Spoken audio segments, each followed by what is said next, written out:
Hey, thanks for clicking on the video. This is another episode of SNTR Gaming News, breaking down the reasoning behind Elden Ring's release date. Recently sat down with Edge magazine, Miyazaki, and did an interview about a whole host of things that we're going to be breaking down in this stream. Right at the beginning of the video, though, what I do is I try to give you what you're looking for. If you're interested into why exactly this game got delayed from January to February, or got pushed back a little bit, they actually explained it in this interview. This is an SNTR update. The Elden Ring release date, as well as its minor delay, is not new news, but the reasoning behind it is actually new in light of the Edge magazine interview that Miyazaki did about Elden Ring. If you like these short SNTR updates, hit subscribe and the bell button, or check me out on SNTR Gaming, where I stream live. So Miyazaki sits down with Edge and they asked him a whole bunch of questions, and we're not going to go into every single detail of the interview, but the thing that stood out the most to me was when he was prompted to talk about the delay. Like, why did they have to set the game back? They talked about having to expand resources and everything else, and this is what he had to say. The level of freedom that we wanted to ultimately achieve in Elden Ring exceeded what we were initially planning for.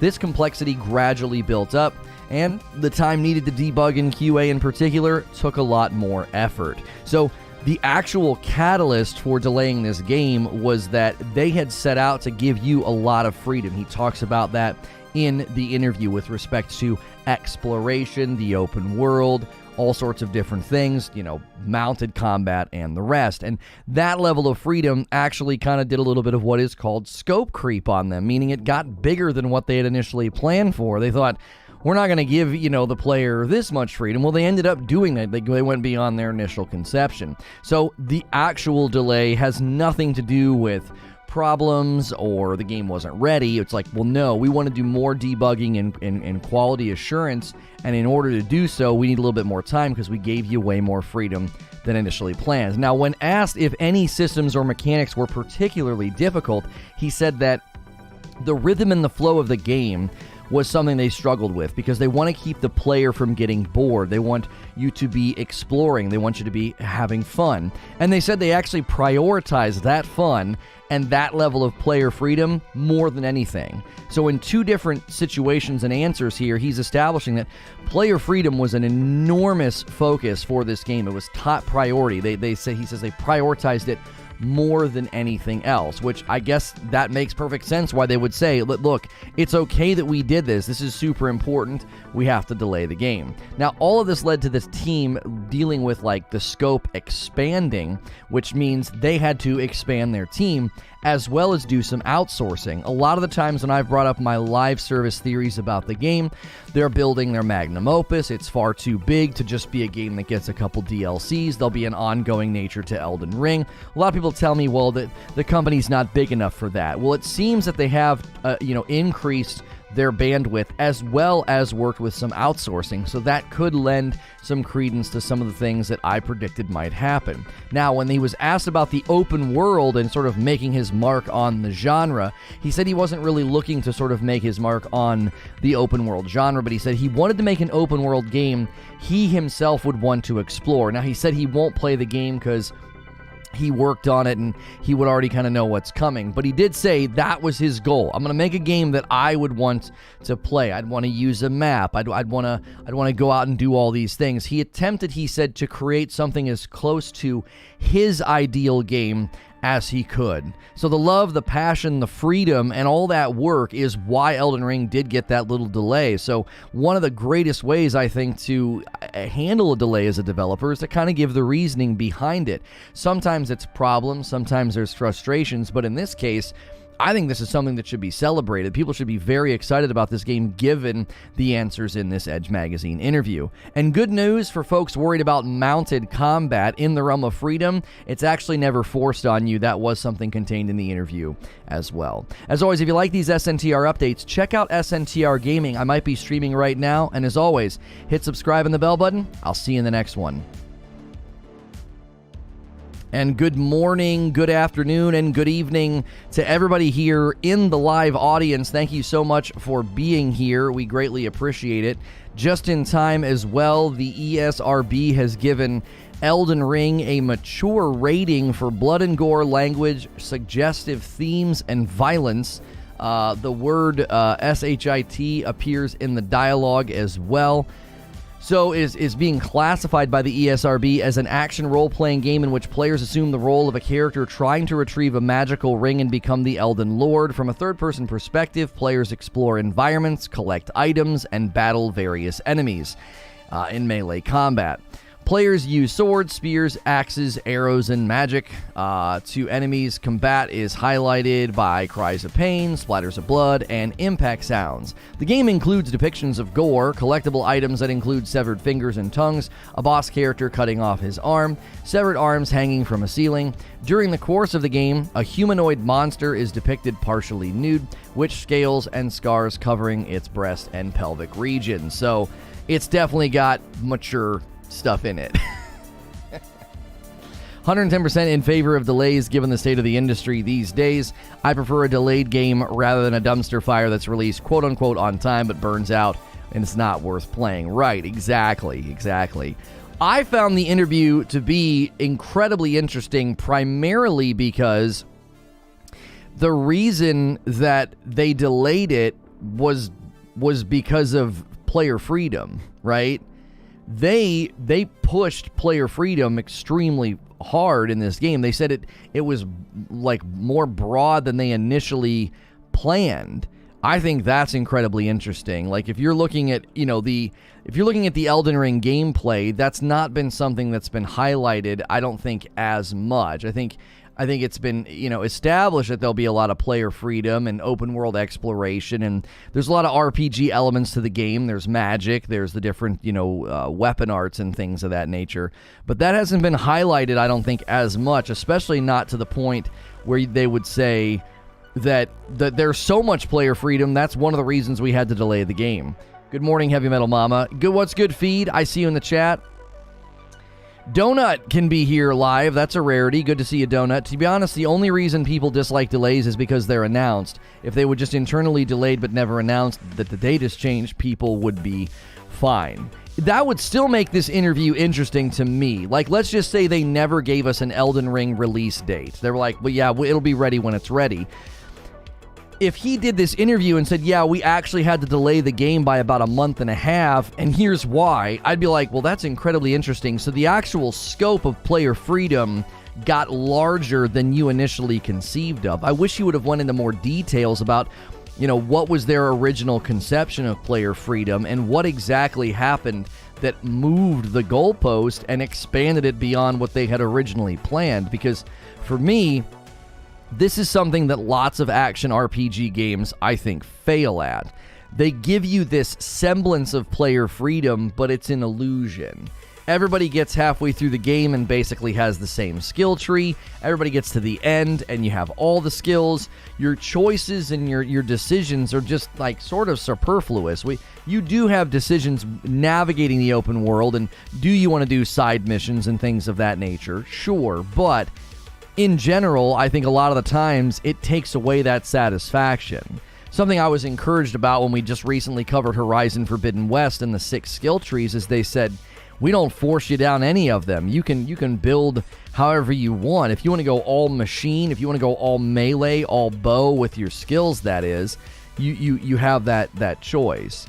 So I wish you would have gone into more detail about the specifics of like what exactly changed, like what exact level of freedom were you planning on, and where did you end up, right?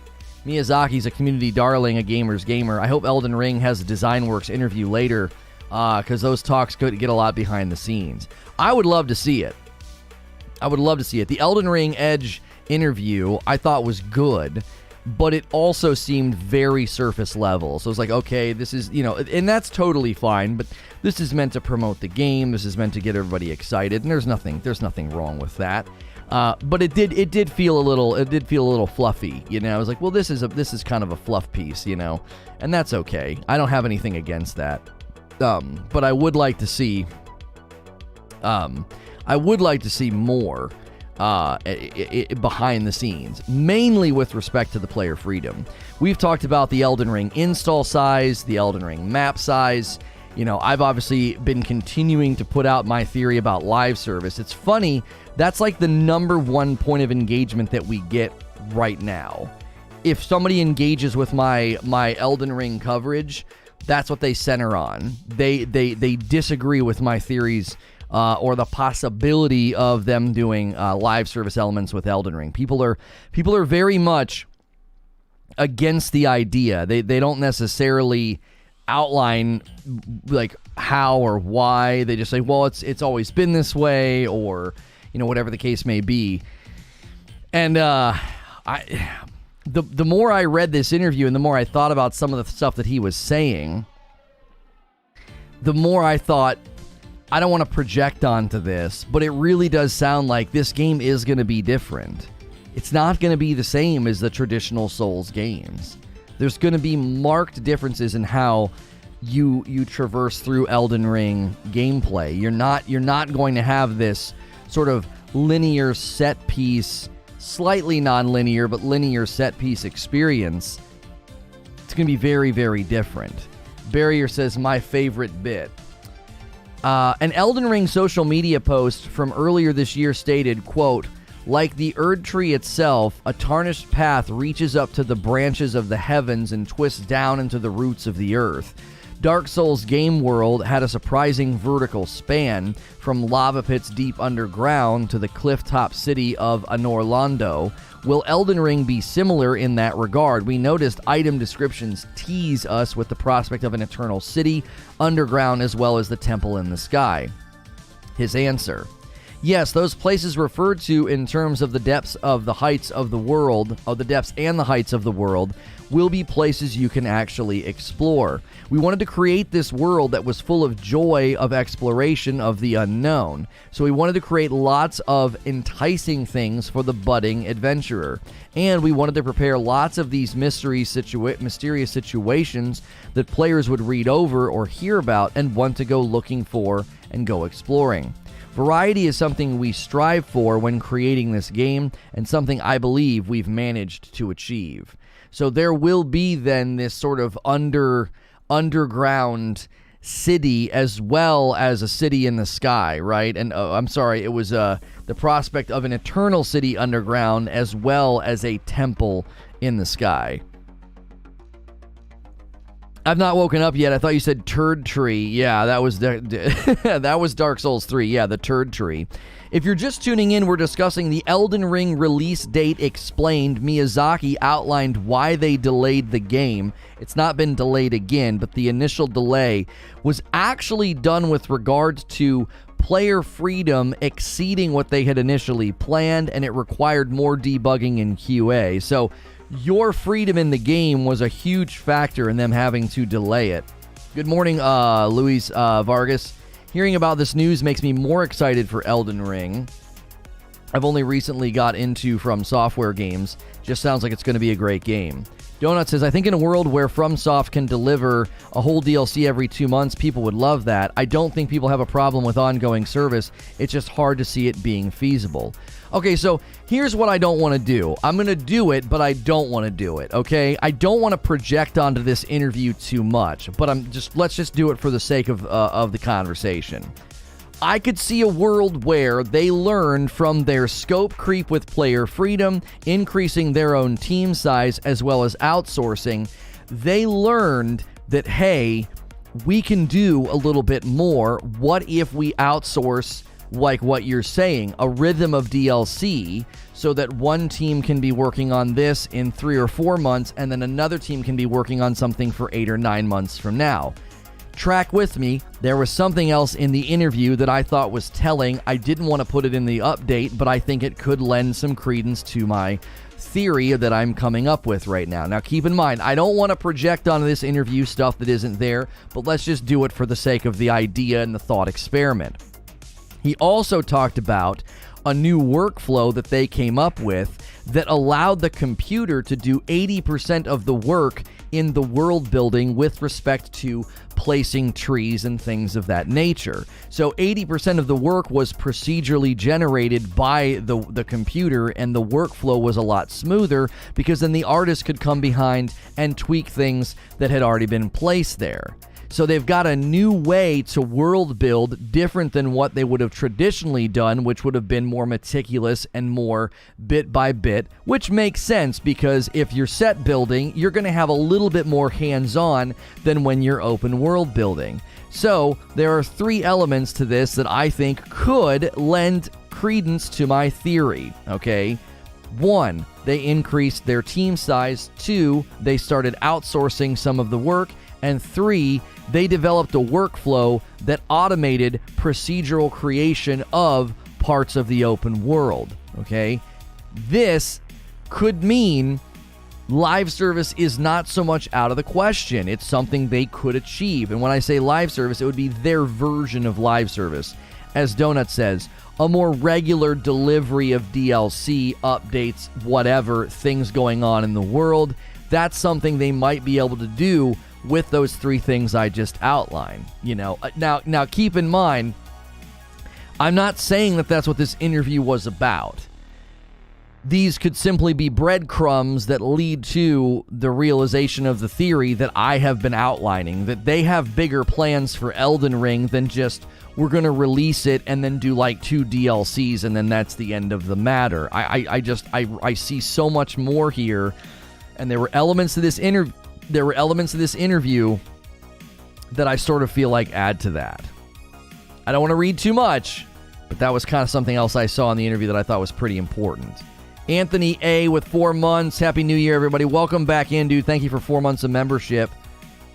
To be honest, I think that's the only way any substantial live service anywhere is possible. Have internal teams rotating production so that there is a conveyor belt of things releasing. It's probably how Destiny did it.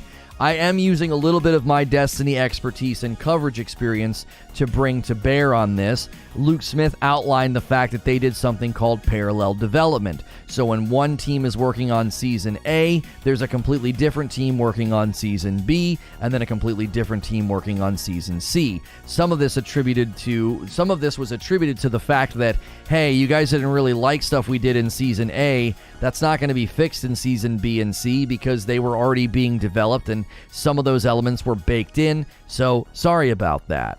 In this scenario, there could be similar things going on. FromSoftware games are notorious for not really being big, huge, and expansive. When I talked about the install size, the Elden Ring install size, we covered this in another video. I think it was like Elden Ring release date news or something. It was like, here's the information you need about install size. And I talked about how it seems small when compared to something like Horizon Forbidden West clocking in at about 110 gig and this game clocking in at 44 gig. People were right to point out that Horizon Forbidden West is going to have, ray tracing and textures and lighting and things that are very, very much the focus of the PS5 version that would likely then take up more room. And then some folks were good to point out FromSoftware games are notoriously small with respect to install size. This is roughly double the size of their biggest game, which means it's going to be pretty significantly large. So if you think about that in the realm of FromSoftware games, they managed to create what sounds like their biggest game. Would you want to create your biggest game and then just sort of leave it as a complete set piece that you maybe, like I said, you do like 1 or 2 DLCs? I think their aspirations for Elden Ring are significantly higher than that. I look at the Elden Ring story trailer about once a day, and I just really consider this tale, this story that they want to tell. It doesn't feel contained. It doesn't feel like a one-off. It feels bigger than that. I wonder if they're going to be more cinematic scenes. Somebody said, it might have been Donut that said that in a comment. He said, well, Dark Souls games are, known for having these big, huge, amazing scenes at the beginning. They are, and then there's nothing else throughout. It seems as though there will be more cutscenes throughout Elden Ring from what we've seen. I feel like they will just release DLC like they have before, says Justin, but I do think they will add something like the Chalice dungeons from Bloodborne. Any release DLC will probably be big add-ons. 30 minutes till 2022, boys. Oh, that's right. That's right. You guys are over there. You get to celebrate the new year before we do. If you guys are tuning in for Elden Ring release date explained, pulling from the Edge magazine interview with Miyazaki about why they delayed the game. It's not a new delay. It was originally planned for January. They bumped it back. And he outlined the reason for that in an interview. And so I thought it was actually incredibly interesting, based on everything we know about the game, to come out and say, well, we did this because the freedom was getting out of control. We got a first coffee order of the day from somebody named Nick. We got a light roast, a dark roast, and a Frickmas. You know what? We print two labels. We print two labels per sheet. I need to print yours so that because we don't like wasting the labels. So right now I have a label out there, a label sheet with one printed and one not.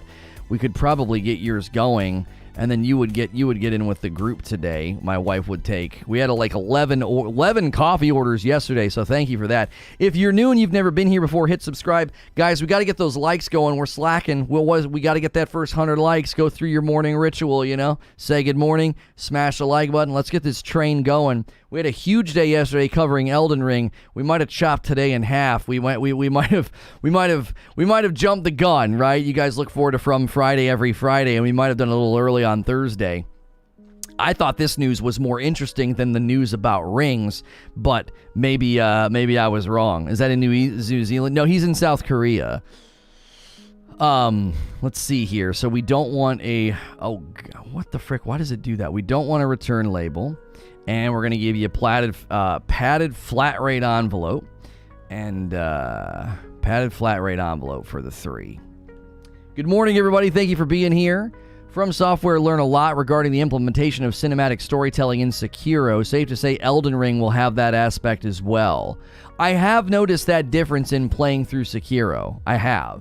I've noticed the difference in playing through Sekiro in that it does feel more story-driven, more cinematic-driven than the previous games. The previous games were a lot more spread out with respect to story elements. They were certainly there. Donut told me in a comment, he was like, you just got to read the stuff on every item. And I'm like, well, that's fine if you want to do it. I tend to not do that. I don't mind cutscenes and I don't mind dialogue. But if I got to pick up items, go into the menu, click on a thing, go down, and then, whatever, and then and then read, that's just not how I'm wired. Got your first bag of the Rageous Rose, gonna try it soon. There you go, all the way over there. Yeah, it takes a long time to get stuff over there. It's not cheap either. It's not cheap to ship things all the way to South Korea. It's alarming. It is alarming. Give me 1 second.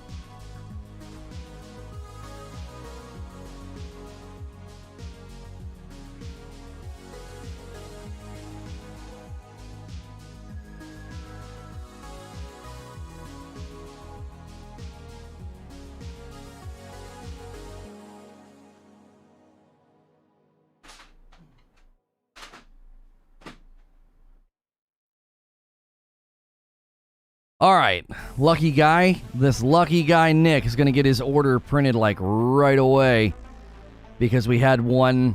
They send you these sheets and there's like a label on there's two sort of vertical labels on the sheet. And once you peel the label off, you can't put it back. You can't put it back in the printer because it's like the wax paper just like it gets all jacked up or whatever. So basically, if we have a big order of orders and it's an odd number, one of the sheets ends up with only one printed. It's not that wasteful, but it is kind of wasteful. It's like, well, we got 200 labels, and every other day we're throwing one away. It's like, my gosh, that adds up over time. So your label's printed. It'll go out with the stuff today.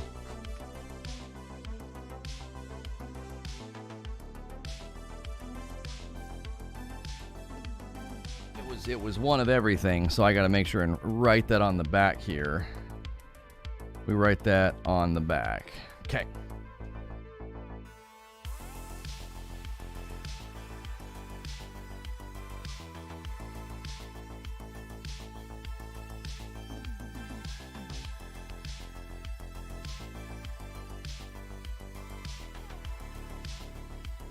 I don't like disrupting the show this early with getting up and down, especially when we're having a slower start. But it's like, man, I said this morning we need one more order, to round out that batch, and then there you go. Thank you, Nick, being the first coffee order of the day. Are you worried that them not being able to fully bake their ideas again by that comment? Weapon Arts, Changing World, etc. No, I didn't get my copy of the magazine barrier. What a freaking ripoff. Don't ever subscribe to anything Edge does. That was so dadgum misleading. I'm extremely upset with them. It was only $5, but it's insulting. It's like, hey, this big thing's coming out and Thursday and blah, blah, blah, and everybody gets excited, and I go and order it, and it's like, oh, you'll get it on January 27th. Well, frick you. What? I would never give you another dime, ever. I wouldn't spend a dime. Just unfortunately, what they do is that motivates people to not give them money and look for leaks of it. Like, if you want people's money, you can't do that. You know what I'm saying? Somebody had images of it somewhere, and that's where I got the quote from. I was like, what are you doing? Stream Baby, good morning. Yo, 9 months. Thank you, Christina. And it's at a tier 2 as well. Thank you very much. I saw that. Glad folks posted it online. Yeah, I don't understand. I felt like that was so underhanded. They clearly made it sound like you'd be able to access the magazine yesterday. They made it sound like that. I didn't make any sense. Maybe you don't enjoy reading the item description, but there are many famous YouTubes that got famous for doing it for people, and people love it.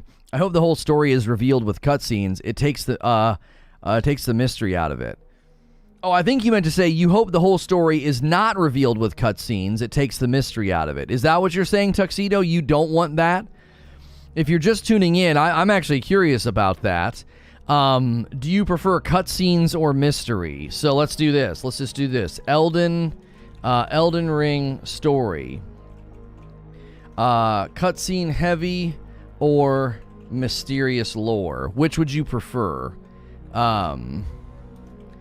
Which would you prefer, right? Cutscene heavy or mysterious lore? Can I do this and make it fit? There we go.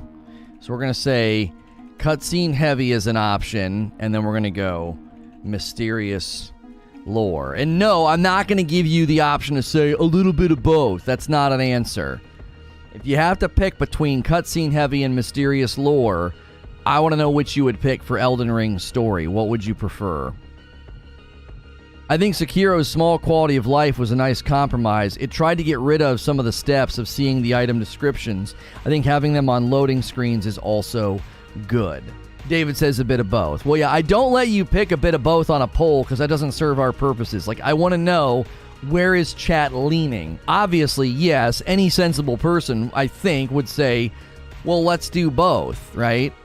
Let's do both. But do you want mysterious lore? Do you got to go read items? Do you got to go find things on your own? Do you got to go watch a YouTuber or read a wiki?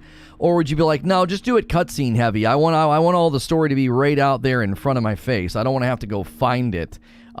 Which would you prefer? This is about discovering where the audience is leaning. Because I think most people would say, well, give me both. And I think that would make sense. Like, let's just do both. That makes logical sense to fill the game with, both injections of story. I would say even with heavy cutscenes, FromSoftware could manage to keep it mysterious enough. Oh, for sure. I wouldn't be surprised if they end up falling in a hybrid of lots of mysterious things to go discover, but also lots of cutscenes, right? Do you like cutscenes in a Kojima game? I'll be honest, Death Stranding was very good, but it was also really, really boring and slow. So it's hard to know without finishing that game if the payoff is worth it. I think sometimes This happens with books and movies and TV shows. Like, if it starts out slow, people tend to be like, they tend to check out. They're like, well, I don't care. This is taking too long or whatever. This is boring. Nothing's happening. This happens in shows when you get like in the middle of a season and it's clear they're either stretching the season or people were sick and had to take vacation and they just do like filler episodes or something. Or they do episodes where like almost none of the cast, right? And you feel like, well, nothing happened. Like, I was intrigued by the beginning of Death Stranding, but I was also like, my gosh, like, this is so slow. The pacing's taking for dadgum ever. Like, can you get to the goods? Can we move on beyond this? Now, I will say this. I probably would watch a Death Stranding TV show before I would play the game. I found the game to be paced pretty poorly. It was like, I just want to go and do stuff, and you keep drawing me back and making me listen to like these big long monologues. Like, I just want to go and do stuff. It was awful as a streamer, it was awful. And people kept telling me, oh, it's about to open up and get better. And I was like, okay, 2 hours in, no. 4 hours in, no. And I was like, all right, I'm done. I don't care about the game anymore, you know? My care and concern starts to wither the less I'm touching the dadgum controller, you know? There are games like that where you're just like, dude, when am I going to get to do anything? And I understand, you know, Kojima's a genius, and I know the storytelling in Death Stranding is well done and well built, but I was like, I'm not doing anything. My brain checks out, right? The first few hours can be long, but I would go several play sessions without cutscenes. Right, once you hack your way through the thick weeds of the beginning, you're like, okay, now I can get to the game, right? Watching you play Death Stranding was like trying to walk through mud after taking 4 melatonin. Yeah, it just took... I understand that it's a good game. I understand that people liked it. I just wish there could have been like a lighter opener. I want to play. I don't want to watch. Like, that's part of the problem. When I get in the mindset of wanting to play, it's really hard for me to shift gears into, oh, I'm basically watching a TV show. That's what it felt like. Do you remember Quantum Break? Quantum Break was like that. Quantum Break was like, oh, I want to play and pick things up and throw them. And it was like, well, no, you're going to watch a 10-minute cutscene. I was like, what? And that's why I think Control did such a better job at capturing the coolness of Quantum Break while also letting you just play. Kojima's problem is that all of his ideas need a lot of setup. To be honest, I think players would respond just as well if they encountered things and didn't know what they were for a bit. Sure. I mean, the Elden Ring story trailer, to me, sets up a pretty big story. They're like, listen, this thing happened a really long time ago. Everything is super jacked up. There's this, like, eternal war going on, and the land has been thrown into it's an abysmal state, and you got to try to find the Elden Ring. So I don't know. I think that when I look at it, I think that they're going to do a similar idea of, so traditional Souls games, you have like this crazy epoch-setting trailer of like, my word, what is happening? This is insane. And then it sort of gets mysterious and unknown. So it like starts very big with like this, oh my word, what is happening? And then as it drills down and comes down to like when the era that you're going to be ushered into, it's very mysterious. It's like, I don't even know what's really going on. And then all of a sudden you're in the game. And I think Elden Ring is going to do similar stuff. Like, I think Elden Ring gameplay is obviously going to kick off with you like on the outskirts of the land or something, sort of just like, we got to get to work here, we got to find this stuff. It's just going to be this big, basically this big open landscape for you to venture out into, at great risk. But I don't know if it's going to be as mysterious. Because they open this story. You have the Conqueror of Stars, General Radon or whatever his name is, General Radon, and then you have Millennia the Severed. I think she looks so cool. Millennia the Severed. So they're establishing like main characters and pivotal moments and things that took place. even going all the way back to the king that was betrayed, Godwin the Golden. He gets betrayed, they kill him, but then he comes back, and he's got all these like arms coming out of his back, and he's kind of crazy looking. And then the land, you got demigods warring basically eternally, like a stalemate demigod war.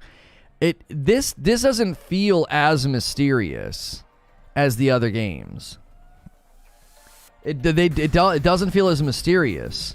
It feels easier for me to connect the dots of, Godwin the Gold was betrayed, the Elden Ring was destroyed, it threw the land into chaos, you have now demigods warring with one another, and then, for whatever reason, in the midst of this war, General Radon and Millennia the Severed have this battle.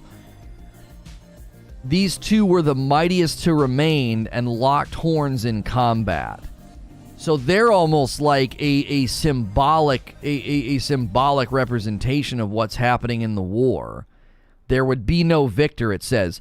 The two mightiest of the demigods fight, and they basically lock horns. There is no victor. And so the land is a representation of this eternal stalemate war. And so we inhabit a fractured world. That's where we come in. That's where we come in. We're gonna, unless of course the world's fractured, unless of course we take the crown. So I don't even think the Elden Ring is a ring. I think it's a crown. I think it's the crown at the very beginning that you see Godwin, they take from him or whatever, and it's either lost or destroyed. Somebody took it or destroyed it. This doesn't feel like a mysterious story where I'm like, I don't know what in the world's going on. You know what I mean? Bro, things are really messed up right now. Also, Souls games besides Sekiro. Yeah, this feels more like Sekiro and Dark Souls storytelling kind of brought together. You have main characters, main players, and the things that happen to them have brought about these results. So like when you land in Sekiro, it's like there was I think like a war that happened, and then you're going to try to save the king, and then that's what you face off with, like Genichiro, and Genichiro chops your hand off. And then you meet the monk, right? So very linear. This character does this, then this happens, and you're just kind of working your way through it. So it doesn't feel like, I'm confused as to what's going on. It's like, well, no, I went to try to save this kid, and you chopped my arm off, and now I'm on this vengeance. Now I'm on the path of the shinobi with the shinobi tools or whatever. In the Edge interview, Miyazaki said the Elden Ring is a metaphysical thing. Oh. So when she says taking the crown, which would be taking and reforging it or whatever, it's a metaphysical thing. Can we take time to appreciate how chiseled Lono's chest looks in that shirt? Does it? I don't. Thank you. Thank you for the $5 tip. I appreciate that very much. If you guys are tuning in for the Elden Ring release date explained, Miyazaki explained the delay. They delayed the game from January to February, and it had to do with freedom. So Elden Ring gameplay is going to feature a lot of player freedom, and he said that their original conception of freedom exceeded what they wanted to do, and so it caused them to sort of delay. The story definitely seems more accessible and familiar. Elden Ring has a story set up similar to that of Dark Souls 3. The lands between were at some point a place of prosperity.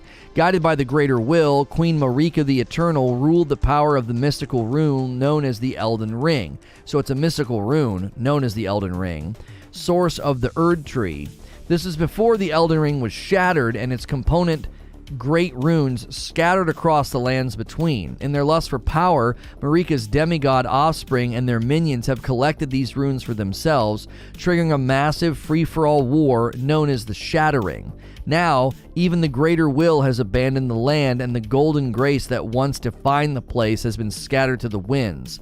Players control the Tarnished, a disgraced exile from a tribe driven out of the lands between after they lost their grace. They, along with others, are drawn to the lands between for the events in Elden Ring by the prospective power of the runes. With the guidance of whatever grace can be found, the Tarnished must confront the 6 corrupted lords, acquire the great runes, and reforge the Elden Ring. Then, with its power, the Tarnished will become the new Elden Lord. So it sounds like there's going to be 6 main lords that you fight against to acquire these runes to reforge the Elden Ring. So if you're just tuning in, we're breaking down Elden Ring story trailer, the Elden Ring release date explained by Miyazaki in the Elden Ring Edge interview. There was an Edge magazine interview that he did.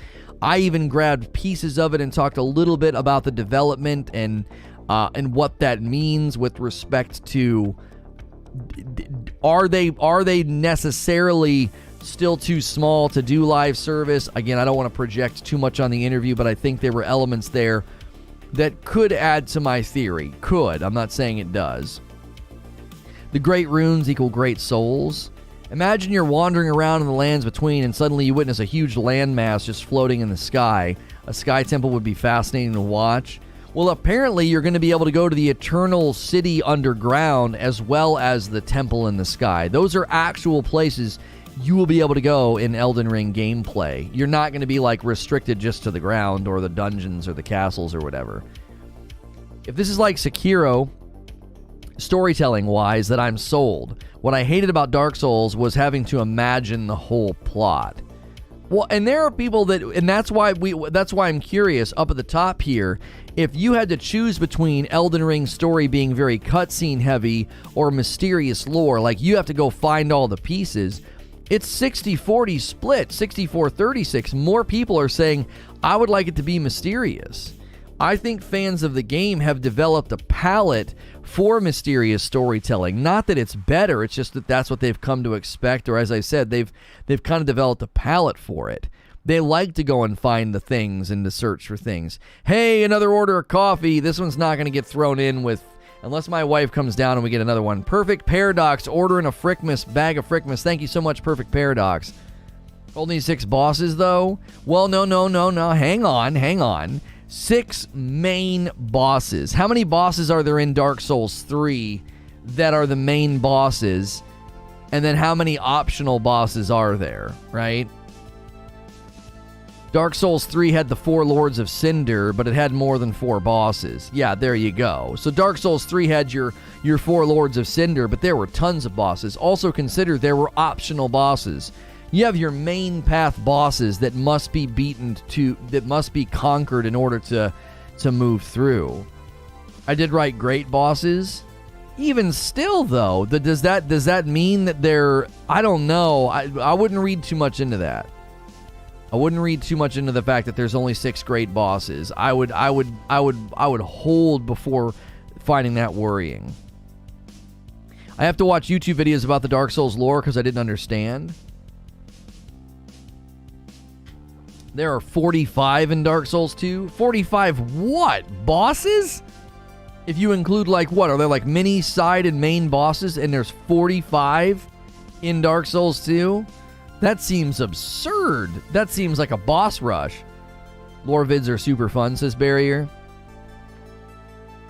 I missed that word, but frankly, 6 is the most they've ever had. Even Demon Souls only had 5, says Donut. Well, and I think, here's the thing. We can talk about this, because Elden Ring easy mode is not going to be a debate that goes away. FromSoftware games having an easy mode, people are always going to talk about this. Let's talk about true difficulty, okay? I think a lot of the times these games, they run out of ways to make things hard for you. They do. And when that happens, I think the boss fights start to flatten out and get frustrating or cheap or kind of chintzy. It's like, okay, we get it. You like to make things hard or whatever. And I think sometimes you're far better off in a game like this limiting your great bosses, your big bads. I think you're far better off limiting it and saying, we're going to go for quality over just quantity. We could throw, 15 bosses in the dadgum game half of them would feel very similar to each other. A couple of them would feel really cheap or silly or whatever, or gimmicky. I'm looking at you, Bjorn or whatever the frick, Yorm or whatever his name is, where you beat him with the lightning sword in Dark Souls 3. I'm looking at you, you big, beautiful piece of trash. He is beautiful. I think he was my favorite boss design in Dark Souls 3. And he's a dadgum gimmick. He's a gimmick. Anyway, I think you go for quality over quantity. I'd rather have 6 stellar landmark boss fights with mini or optional bosses along the way. I think that's the way you do it. I think that's totally fine. I think you're in a far better place. You're in a far better place when that's your approach. Dark Souls 2 in a nutshell. Yeah, I've not played Dark Souls 2, but that's the one that people tend to take shots at. People tend to take shots at Dark Souls 2. They're like, yeah, it's got some cheap stuff in it. It's going to be pretty frustrating, The last third of Dark Souls 1 in a nutshell. What, just copy-paste cheap stuff? If you guys are tuning in and you're interested in the Elden Ring release date explained, Miyazaki explained the release date and the slight pushback that they did from January to February. There's not like a new delay. He actually explained why that happened. And if you're interested in that, I'm happy to restate it for you and give you the Cliff's Notes. I covered it at the beginning of this stream. Be sure to hit subscribe if you haven't yet. Every Friday is called From Friday here on this channel. And we cover FromSoftware game in the morning and then play one in the afternoon. I just recently did my very first complete run of Dark Souls 3, and now we're working our way through Sekiro. I'm about halfway through Sekiro. I just beat the monkey, and before that I beat the slice and dice finger guy in the closet. It's like a super small room. And so we'll be playing Sekiro again this afternoon. I am not really a Souls guy. I'm kind of becoming one. So don't expect the world's greatest player. I find my way quickly. Lono still has Nameless King. Yeah, I didn't do everything in Dark Souls 3, so my complete run through Dark Souls 3 was not a completionist run. It was a more linear run, and we wanted to make sure we got Sekiro in before Elden Ring got here. It seems as though we are going to finish Sekiro before Elden Ring gets here, which means we'll probably go back to Demon Souls Remake after that. There's a high chance the optional part, like in Castlevania, unlocks an ending, so 6 bosses for Story A. Well, okay, Panoptic, as I read that, I was like, oh, okay, 6 bosses, and once they're beat, you reform the Elden Ring or whatever. That right there pairs very well with my New Game Plus theory that once you reforge the Elden Ring and you become the Elden Lord, the land, the war, all of that will change. I think, so think about it. You create all these power vacuums in the world of Elden Ring. You work through Elden Ring gameplay and the Elden Ring story. You take out all these demigods that grab these runes for power, okay? And you get rid of them. Well, guess what? That power vacuum is going to create something, is it not? You're going to have people that either are angry you took the runes, or angry you killed their favorite demigod, or, hey, now that they're out of the way, I'm going to take over this part of the map, or whatever. So, you could roll over into New Game Plus, and the entire landscape of Elden Ring would change. The Elden Ring map is enormous, and I could see them saying, oh, you ain't seen nothing yet. You just beat the vanilla story. Well, now the real fight begins, because you're the Elden Lord.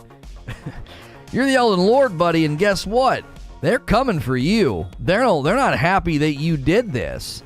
Think about it. They betrayed Godwyn the Gold, and that was when the Elden Ring was shattered. So they're gonna come for you. There could be a whole second side to the story. Oh, chapter 2, I long for the coming of chapter 2 to put an end to this cycle of backlash, right?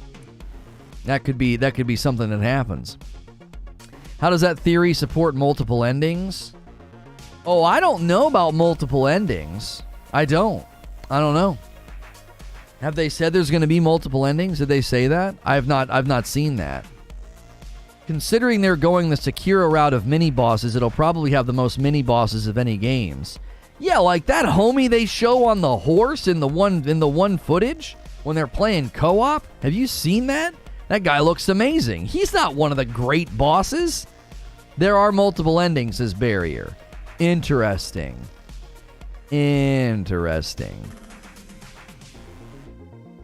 So if they do multiple endings, the question would be, how does my theory square with that? You're going to have to give me some time to think through. If you get a different ending than I get, what does that mean? Well, I don't know. You could still have different endings and then roll over into New Game Plus, and they could have a vanilla part 2, chapter 2, whatever the heck. I think the Elden Ring story is longer than the vanilla story. That's what I think. Some history on Souls games. They all have multiple endings to them, even Sekiro. Oh man, I love that game's voice actors. I really do. There's always multiple endings. All FromSoftware have different endings. Okay. Now let me ask you this. Do any of those multiple endings, do they have any bearing on your New Game Plus experience at all? Any at all? Is there anything in those multiple endings that changes what happens if you roll over and do New Game Plus? I'm anticipating the answer being no. It's like, no, you just roll over in the next playthrough. There you go. You roll it over and now it's harder or whatever. Okay, so there's definitely then room to be like, oh, well, you chose, let's say there's 5 different endings. You chose ending number 3. That doesn't mean that you don't get the same sort of world change in New Game Plus. Right? Track with my theory. If the world right now in Elden Ring, the Greater Will has abandoned the land, everything's scattered and broken, and these demigods are eternally at war, and all these factions are fighting, okay? If you become the Elden Lord and reforge the Elden Ring, wouldn't that mean then that the Greater Will would return to the land and everything would change? It doesn't change the game. It changes what times you could have obtained to carry over. Or what items, maybe, is what you meant to say.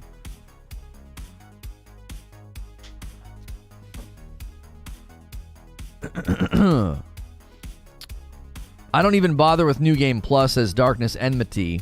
I just go to YouTube to watch the other endings and move on to the next game in my backlog. I respect that. Greater Will DLC, calling it now. Now track with me, Donut. Doesn't that mean everything changes? If the Greater Will returns to the land, then everything will be different. The map would be different. The warring factions, the demigods are gone. The runes have been recaptured, reclaimed, and the Elden Ring reforged. You're an Elden Lord, and the Greater Will returns to the land. That, to me, is the whole scope of Elden Ring gameplay and the Elden Ring map. All of that just getting redone, whatever. Now, that doesn't mean that it's live service and you missed out on the vanilla story. No, you would only unlock that if you play. I just realized she's like a twin or something. Are you guys seeing this? Look at this. Her eye is shared. I've just noticed this. I've never noticed this before. Do you see that? This eye, this closed eye, it's shared with a spirit or something. So who is she, man? Look at that. There's somebody else there with her. They're like her twin sister or something. I just now saw that. That's interesting. Lono is noticing the lore. Yeah, I didn't see that before. In all the times I've watched this, all the trailers, like her eye, her sealed eye is connected to somebody else. It seems. The Lord does not have a ring on his finger. Just saying. Well, the ring it's not. It's more of I think it's more of a metaphysical thing. It's more of a crown. It's not meant to be a ring that you wear. They've made that pretty clear. So, and that's not the Elden. That's not an Elden Lord. That guy is addressed in the interview. He's what's his name? Oh gosh, he's got a cool name. The guy on the cover with the lion. They name him in the interview. The thing you did right there is why people like the mysterious lore angle, because you feel good that you just put that together. Oh, right. Molina Twins? Oh, is that what she is? She's the Molina Twins or whatever. That's Godfrey, the first Elden Lord.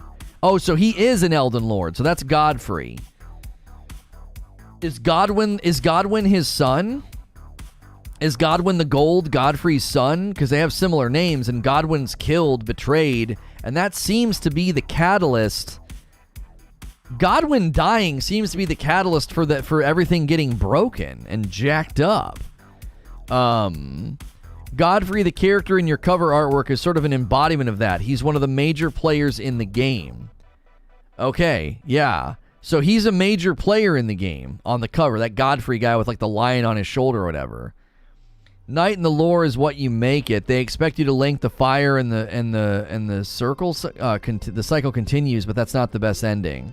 Jim Ford coming in, renewing that membership and getting a blue badge. Thank you so much for doing that. Thanks everybody for being here. If you're new and you haven't clicked subscribe yet, do me a favor and do that. We do this every Friday. It's called From Friday, breaking down Elden Ring. We'll play some FromSoftware game in the afternoon. If you subscribe and you're here throughout the week, I cover a variety of gaming news coverage. I am safe for work, so a lot of people throw me on in the background like the video game radio. Godwyn is his son, okay. Godfrey and Queen Marika have children, and they're demigods. Wondering if he's Gwyn tier. One of the motivations, hang on, here's some more story. I gotta open the image. Discord's so stupid with its scaling. One of the motivations of the player character in Elden Ring is to become the Elden Lord. They're to journey to the lands between and become the next Elden Lord. It's sort of the heyday of the Golden Order of the lands between. There were 2 Elden Lords, and Godfrey was the first of these. He was the very first Elden Lord and was married to Eternal Queen Marika, who has been detailed in some of the lore we've released publicly so far. And he was a representative of this period of grandeur and affluence. He represents everything great about the Elden Ring and about the lands between of that time. Eventually, he was exiled from the lands between. He himself became tarnished, and he shares this deep connection with the tarnished. The player character. Godfrey is the embodiment of their long history and struggle. He represents a lot of what the player character stands for, and he symbolizes a deep connection with the player. Something that used to shine brilliantly and has now become tarnished and fallen from grace. So it sounds as if it sounds like he's sort of going to be, he might be almost like maybe are we his protege or something, I wonder. Did he train us? Are we going to be going back and meeting him? Is he a quest giver? I'm really, really interested in that. Because that's something, if you've been paying attention to the Wheel of Time, that is definitely something that if you're paying attention, that is going on in the Wheel of Time. There are connections to the ancient times and the present times and things like that. Godfrey's going to be best friend. Yeah, you could get into the lore of this game. Oh, I could too. I remember in the other game we used to cover with Destiny, we would certainly, I would dip my toes into the lore and think through cool things that could be happening or could be coming. That was definitely something we did periodically, but for me, when the Elden Ring release date finally gets here, I'm primarily at the beginning interested in the Elden Ring gameplay, not necessarily the lore. Elden Ring lore is something that I would become interested in a month later. Is YouTube having trouble this morning? What is going on? This is new. They're doing something with live streams. They are. If you haven't hit the like button, go ahead and hit it. The view count is just all over the place. It's never been like this. It's up, down, up, down. I'm like, are people having to refresh? Is it acting up? I checked it on my phone. It didn't seem like it was having any problems at all. Is our character's name tarnished, or is that just like the character trait? You're considered tarnished if you're like an outcast from the land, right? If you're like an exile, you're tarnished. So people were we come from, your character comes from like a people that were driven from the land. And so you're considered like tarnished because I think it's because the grace has left the land. Isn't that kind of why? They outlined it in this thing up here. Players control the Tarnish, a disgraced exile from a tribe driven out of the lands between after they lost their grace. They, along with others, are drawn to the lands between for events of the Elden Ring by the prospect of the power of the runes. So when the greater will leaves and the golden grace that wants to find the place has been scattered. So when the greater will leaves and the grace is gone, you're basically tarnished because you got driven from the land. So you're a disgraced exile from a tribe driven out of the lands between. So I wonder why would we be disgraced from our tribe? So the tribe is driven from the land between after they lose their grace. Why are we a disgraced exile? Is it because we desire the runes? Did they explain that somewhere else? So the tribe gets the tribe gets driven from the land, and then we get exiled from the tribe. So are we exiled for a particular reason? Is that ever explained? Because I wonder if, like, the demigods warring with the power of the runes cause us to get driven away, and because we aspire to go get the runes, maybe we're seen as, like, I don't know, maybe we're seen as, like, something, you know, maybe we're unworthy or something. Maybe we're tarnished because you shouldn't desire these runes, that you shouldn't desire to go get them or something. I assume tarnished is like Ashen One, kind of, yeah. It's like what they call you. It's like Skyrim when you're a prisoner from a past life. Lorik out here trying to bring in the leaks. Check in Google leak. Well, yeah, I don't want to go read leaks. If they have officially released Elden Ring lore, I'm fine, but I don't want to read leaks. I wasn't interested in this game until I learned about all this lore. Now I need to go read up. What if the ring is the language of the runes itself? It sounds like you're going to reform. I think it's a crown. At least it sounds like. It sounds like some crown that, like, draws on the powers of these runes, and when it got shattered, the runes were scattered in the land, and then these demigods go and grab hold of them, and they're like, well, they're kind of like the Infinity Stones, right? They all have their own thing that they bring, their own strength. There's 6 of them. And you're going to have to fight lords that have them. And then once you have them all, you got to have some sort of a thing to put them in, I would think. You got to have something to kind of harness the power. It's probably that sigil on your disc plate in the background. Oh, this? No, he explained that too, didn't he, in the interview? There's a section of the Elden Ring Edge interview. There's a section where he talks about that symbol and explains what it is. He outlines it. I don't know if it's anything to do with the actual Elden Ring itself. I'm very much looking forward to taking a deep dive into Elden Ring when it releases. I can't wait to explore the world and discover it. Okay, here we go. Elden Ring's cover artwork features several overlapping golden circles. Do the shapes have anything to do with the different factions you're describing? Here's his answer. The rings that you're looking at in the logo are not so much a representation of those factions, as you put it, but more representation of the law of the world, the rules and the order. This golden order is something that the Elden Ring may have once represented, but not directly. It's more about how you apply those rules and how you enforce them on the physical world and what effects they have on it. So it's more the influence of these demigods that existed a long time before and how they applied these concepts of order and discipline. That's what's being represented by the Elden Ring and these overlapping and intersecting rings. It gets a little bit more complicated than that, but I'll leave it there for now. And he smiles. How many rings are there? 1, 2, 3, 4. Are there? It looks like there's 4 intersecting rings. 1, 2, and then the middle one, and then the bottom one. So there's like 2 middle intersecting and 2 at the top. So it looks like there's 4 intersecting.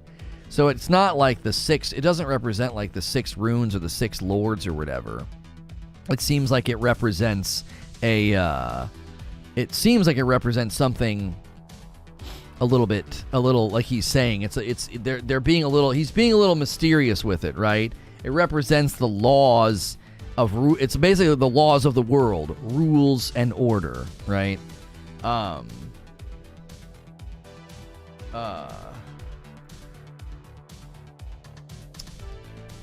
the Elden Ring itself, but some greater cosmological principle.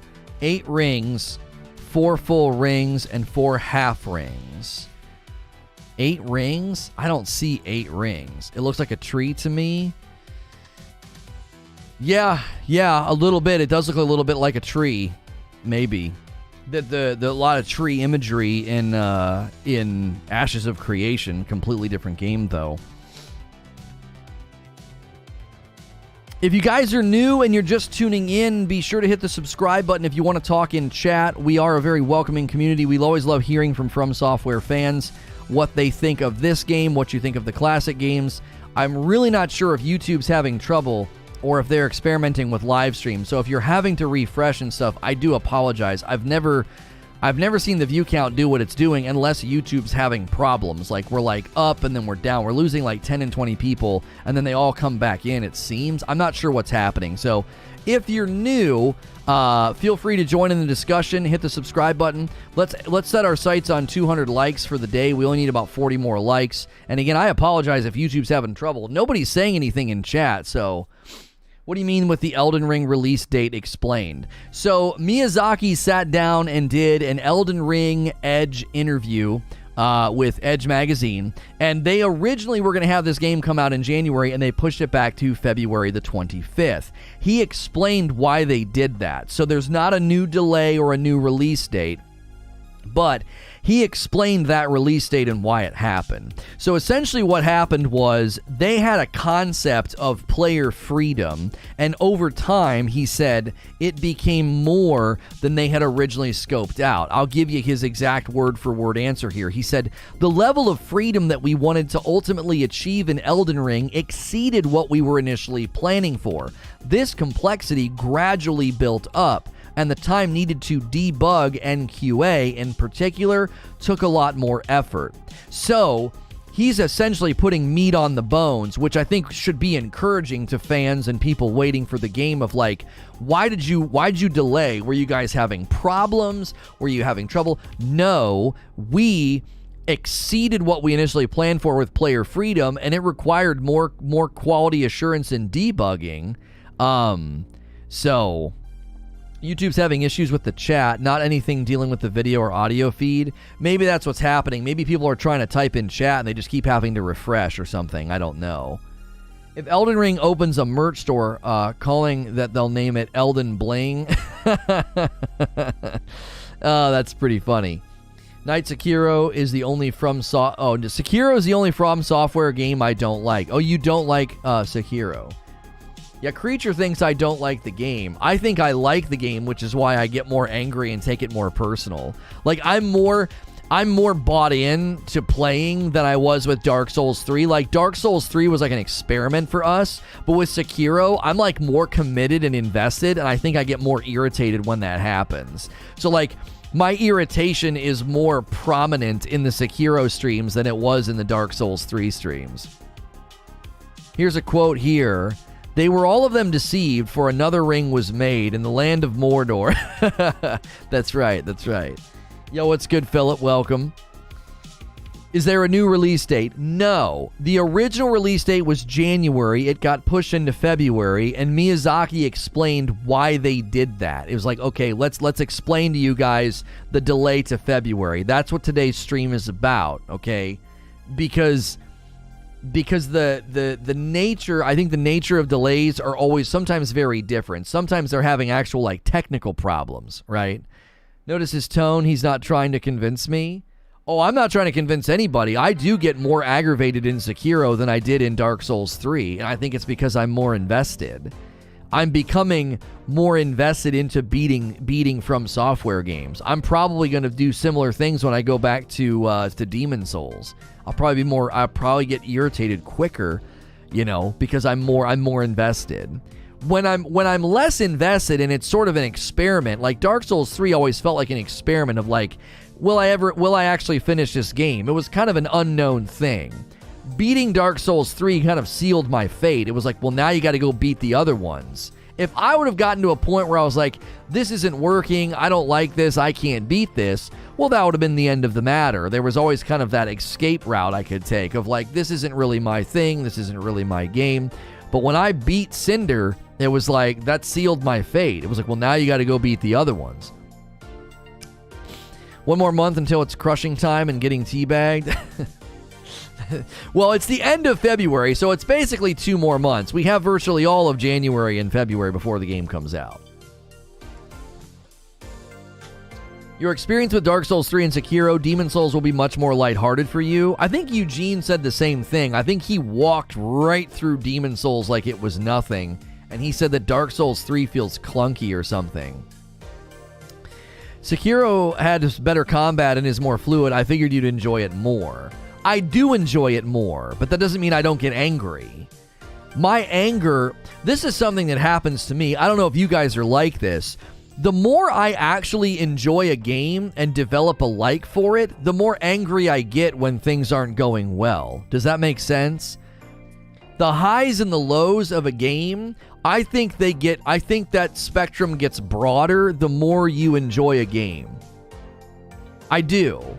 Because it's like, I really want to finesse the boss and whoop him. And down here, when I get super angry and stuff's not going my way, I get really angry or oh man. When I went back in and I got Genichiro with the lightning and whooped him, like it was like my 3rd time, I think, to his 2nd phase. That was exhilarating. There's a bigger spectrum of like, God, you stupid. Yes. And that spectrum wasn't as broad in Dark Souls 3. I liked it, but I wasn't as invested. The more I get invested, the more it goes like this. This is why I think battle royales are so popular. Because the heightened experience of getting to a top 5, top 2, and winning is way up here, and losing is like way down here. You get really salty and frustrated. Because there's just a spectrum of experience that can be had. Dark Souls 3, you seemed more prone to getting deflated and uninterested. Sekiro, you didn't get like that with Madame Butterfly, the Ape, and Genichiro. You got angry. That's normal. That's normal, not disinterested. Genichiro almost broke me. It almost broke me because it was a sucker punch. But now, because I know the sucker punch is coming with like every fight, I just anticipate the sucker punch. Like, I knew the monkey was going to get back up. You know what I mean? Demon Souls is more punishing in some ways, less bonfires, and it's not linear. Yeah, for sure. Magic in Elden Ring will be more OP. I've seen reports that Elden Ring magic spells will be your route to easy mode if you want. Yeah, I've seen that said. You've been adapting well to the Sekiro bosses. I'm curious to see how you do with later game bosses. I didn't adapt well to the monkey.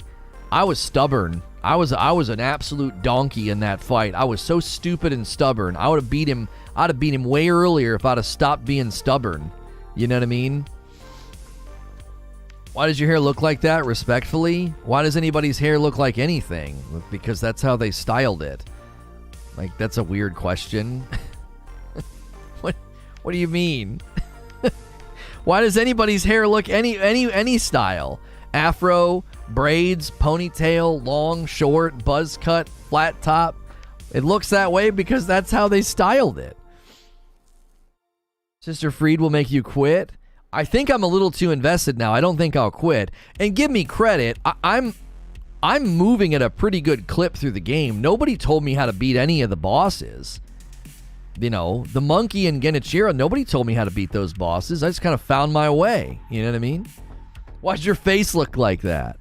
Somebody said they like my shirt. Don't forget, if you want to support the channel directly It's totally free to hit subscribe, hit the bell button, hit the like button. It's free to do that. Do that for me if you haven't already, if you're enjoying the show. But the shirt comes from 80s Tees, one of our partners, and the disc plates are from Displate. So use those commands if you want to get yourself a disc plate or an 80s tee. You use my code on 80s Tees, but you just use the link for Displate. There's a link below or the link in chat if you use the command. She made me quit for a week the first time. You might underestimate my stubbornness and my resilience. You may be underestimating just how stubborn and resilient I am. If the last year and a half hasn't proven that I'm cut from granite, you won't break me. I'll get angry. I'll shout and scream, but you won't break me. I'll keep going. Speaking of support, did my display count toward you? Which one did you get, Torch? I can go check and see. Someone, it was me. I'm sorry, Danzatastic. It had gotten pushed out of chat. I couldn't remember who said it. Wait until you get to Dark Eater. At least Lono has hair, says Teddy. The thing that forces you to engage with that difficulty. Demon Souls is the hardest to invest and complete fully, but it's easy to do one playthrough. Sure. I've heard that. Please fight her, Lono. I know she'll make you rage. I think virtually every boss will make me rage to some extent. I don't think I'm immune to that. I really don't. I think that's going to be a very common experience. I'm stuck on the final boss of Metroid Dread. He's particularly difficult in comparison to the other bosses in the game. No, I've not fought Dark Eater Midir, no. Everybody says that in Dark Souls 3, either Midir or Nameless King will break you. Most people say Midir will break you. A lot of people say that Nameless King gets overstated and that Midir is harder. I'll be waiting for the Tarnish to get the old familiar kick from patches. If you guys are tuning in for the coverage about the Elden Ring release date explained by Miyazaki in an interview, feel free to ask a question in chat. I'll be sure to answer it for you. Lono versus Demon of Hatred and Sekiro is the one you're waiting for? Okay. Lono did not play any of the DLC or extra curricular things. Yeah, no. We beeline for the end. I was ready to move on to the next game. I didn't want to go do all the side things. The final boss of Sekiro is going to be your favorite. I'll wager a ban on myself if you don't, or if you don't feel like you did after beating Cinder. Sekiro's final boss is amazing. I'll wager a ban on myself if you don't.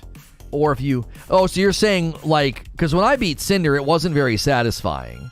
I wasn't satisfied when I beat the Dancer, and I wasn't satisfied when I beat Cinder. I was like, I thought these fights were dumb. I didn't like them. I loved Dragon Armor. I loved Pontiff. Who else did I like? The twin brothers. Oh golly, those fights are amazing. Amazing. As soon as I realized how to not get the early teleport hit from the twin brothers, I was in the lane. I was like, I got you. He did get tricked into doing Smoldering Lake of Cinder.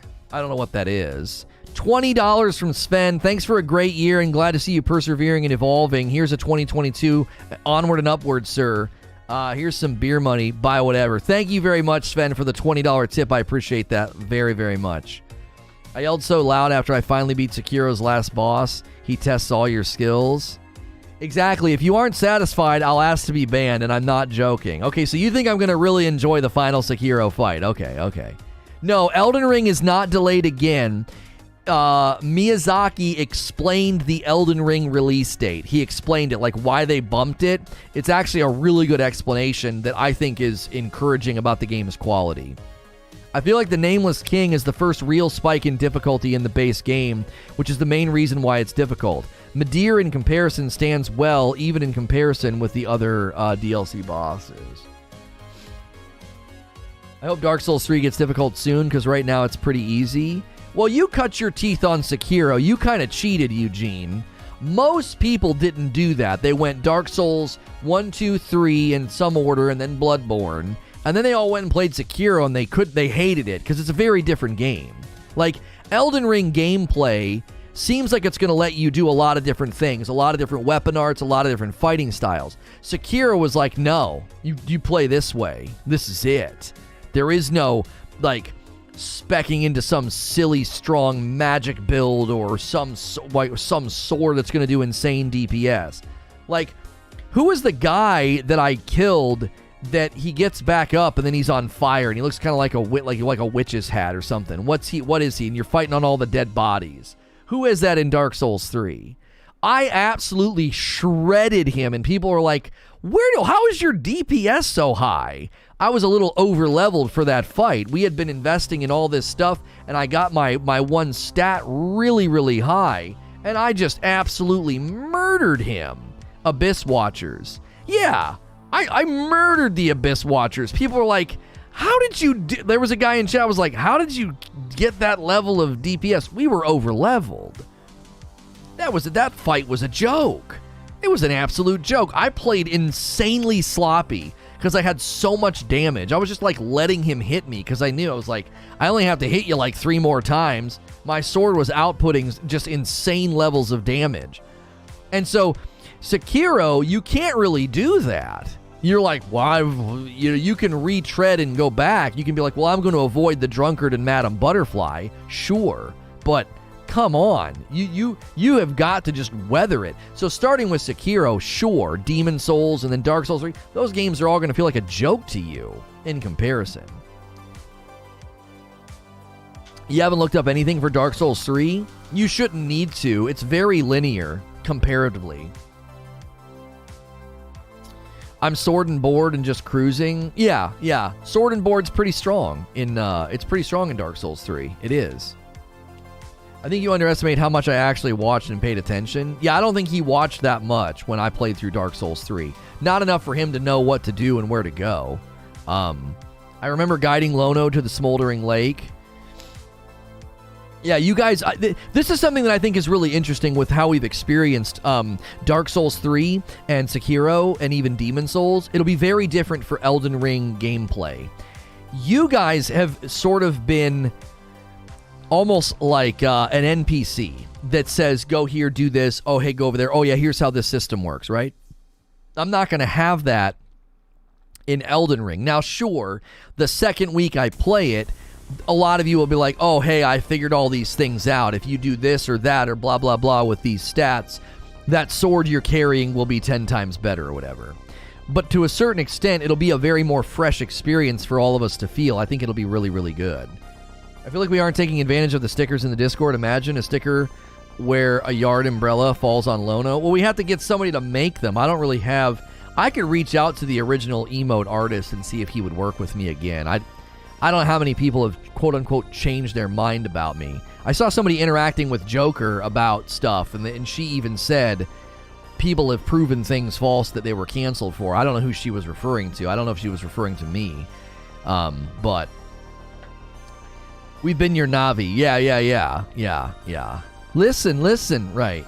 I beat Demon Souls, Dark Souls 3, Sekiro, Bloodborne, but in Dark Souls, for my poise, it's hard. In Dark Souls 2, I'm stuck at the Sentinels. Elden Lord says, Sekiro has the hardest early game and the most skill checks, but once you get to the midway point, it becomes the least oppressive game, minus a few bosses. Elden Lord, I think that's a very fair and concise summary. That's very well written. I do. I think it's very well written. Sekiro is early game. They're like, shut up and die. You're like, what? They kick dirt in your eye. You're like, what is happening? And then you get over those humps. Like, I think once you get past, it's on purpose, right? You go drunkard, Madame Butterfly, and then Genichiro, and then you're like, okay, I get it. The game's clicking. If you can't get past Madame Butterfly and Genichiro, then a lot of it's not gonna click for you. You're not gonna be able to go anywhere. Once those things click, then the rest of the game, it falls into place. You're still gonna get angry and struggle, but the game very much falls into place. Like, I knew once I got to a certain point in the monkey fight, I was like, well, I can beat this guy, right? I've learned from these other fights. My biggest mistake in the monkey fight was not using parry against his fists. Like, visually speaking, it seems super weird to be like deflecting and parrying these giant fists of fury from a monkey. Once he got his sword out, I played like 1,000 times better. Why? I have a visual representation of like, oh, here comes the sword, bing, here comes the sword, bing, and then he's down. I struggled playing up until Genichiro. After that, I've been destroying all the bosses. Yeah. Genichiro's very enjoyable fight. It is. If I would have known the lightning was coming, I would have played much better. I got super deflated. I was like, come on. Let me explain. So everybody was talking him up. Genichiro, oh man, it's such a crazy fight. I was like, okay, whatever. And then I get in there, and I am absolutely making mincemeat out of him. I'm like, this guy's easy. What is everybody talking about? This guy's a joke. And my heart pounds 10 times stronger on the first run if I get close to beating it. If I get close to beating it on my first run, my heart is absolutely pounding out of my chest. It's probably not good for me because I have high blood pressure. But when I'm close to beating it on my first run, dude, I feel that there's so much weight on that. You guys are watching. It would be an amazing video to be like, this guy's literally the first time I stepped into the arena, right? And so my heart was pounding on Genichiro because it was like my second or third try and I almost got him. And then I got him. And then he gets back up. And I'm like, you such and such. You lucked out on Genichiro because you learned his lesson way earlier in the game. What do you, it's not condescending to say lucked out. What do you mean? What lesson? What are you talking about? Oh, when somebody told me on Madame Butterfly, hit her until she deflects? When that guy said that, it was almost like all of a sudden, it's like you're not wearing glasses and it's kind of fuzzy. And that guy's like, hit her until she deflects. And I was like, oh, it's so clear. It's so clear to me now. It's so funny being so good at the game that when you finally get to Ishin and you just plow through Genny like he's normal enemy. Okay, yeah, that's what you were talking about. Yeah, when that guy said that, I was like, okay, everything makes sense. I felt bad for the people in chat that were like, they were trying to tell me to do that, and it wasn't clicking. And then that guy encapsulated into one sentence. He was like, hit her until she deflects. And I was like, oh my gosh. So it's like, bing, bing, bing, and then I block. Bing, bing, bing, and then I block. And I'm like, oh, this is it. I know Kung Fu. Come on, stop trying to hit me and hit me. Ah, what a great part. Morpheus is fighting Neo. In Elden Ring, there are dragon cast lightning, but for Dark Souls player, it's terrifying. Yeah, it seems like they're really upping the magic ante. Elden Ring magic spells look phenomenal. They really, really do. Do you want to know what's going to be my biggest struggle with Elden Ring gameplay? Is deciding which route I want to go. I want to know what are you guys going to do? I'm curious. I want to go pure weapon arts my first playthrough. I don't want to touch magic. I don't. I feel like magic is a cheat. It's not a cheat. It's just a personal thing for me. People are like, you can do magic in Dark Souls 3 and this guy's easy clap. I'm like, I don't want to do that. I want to go in with a blade and reduce him to sawdust. Like, that's what I want to do.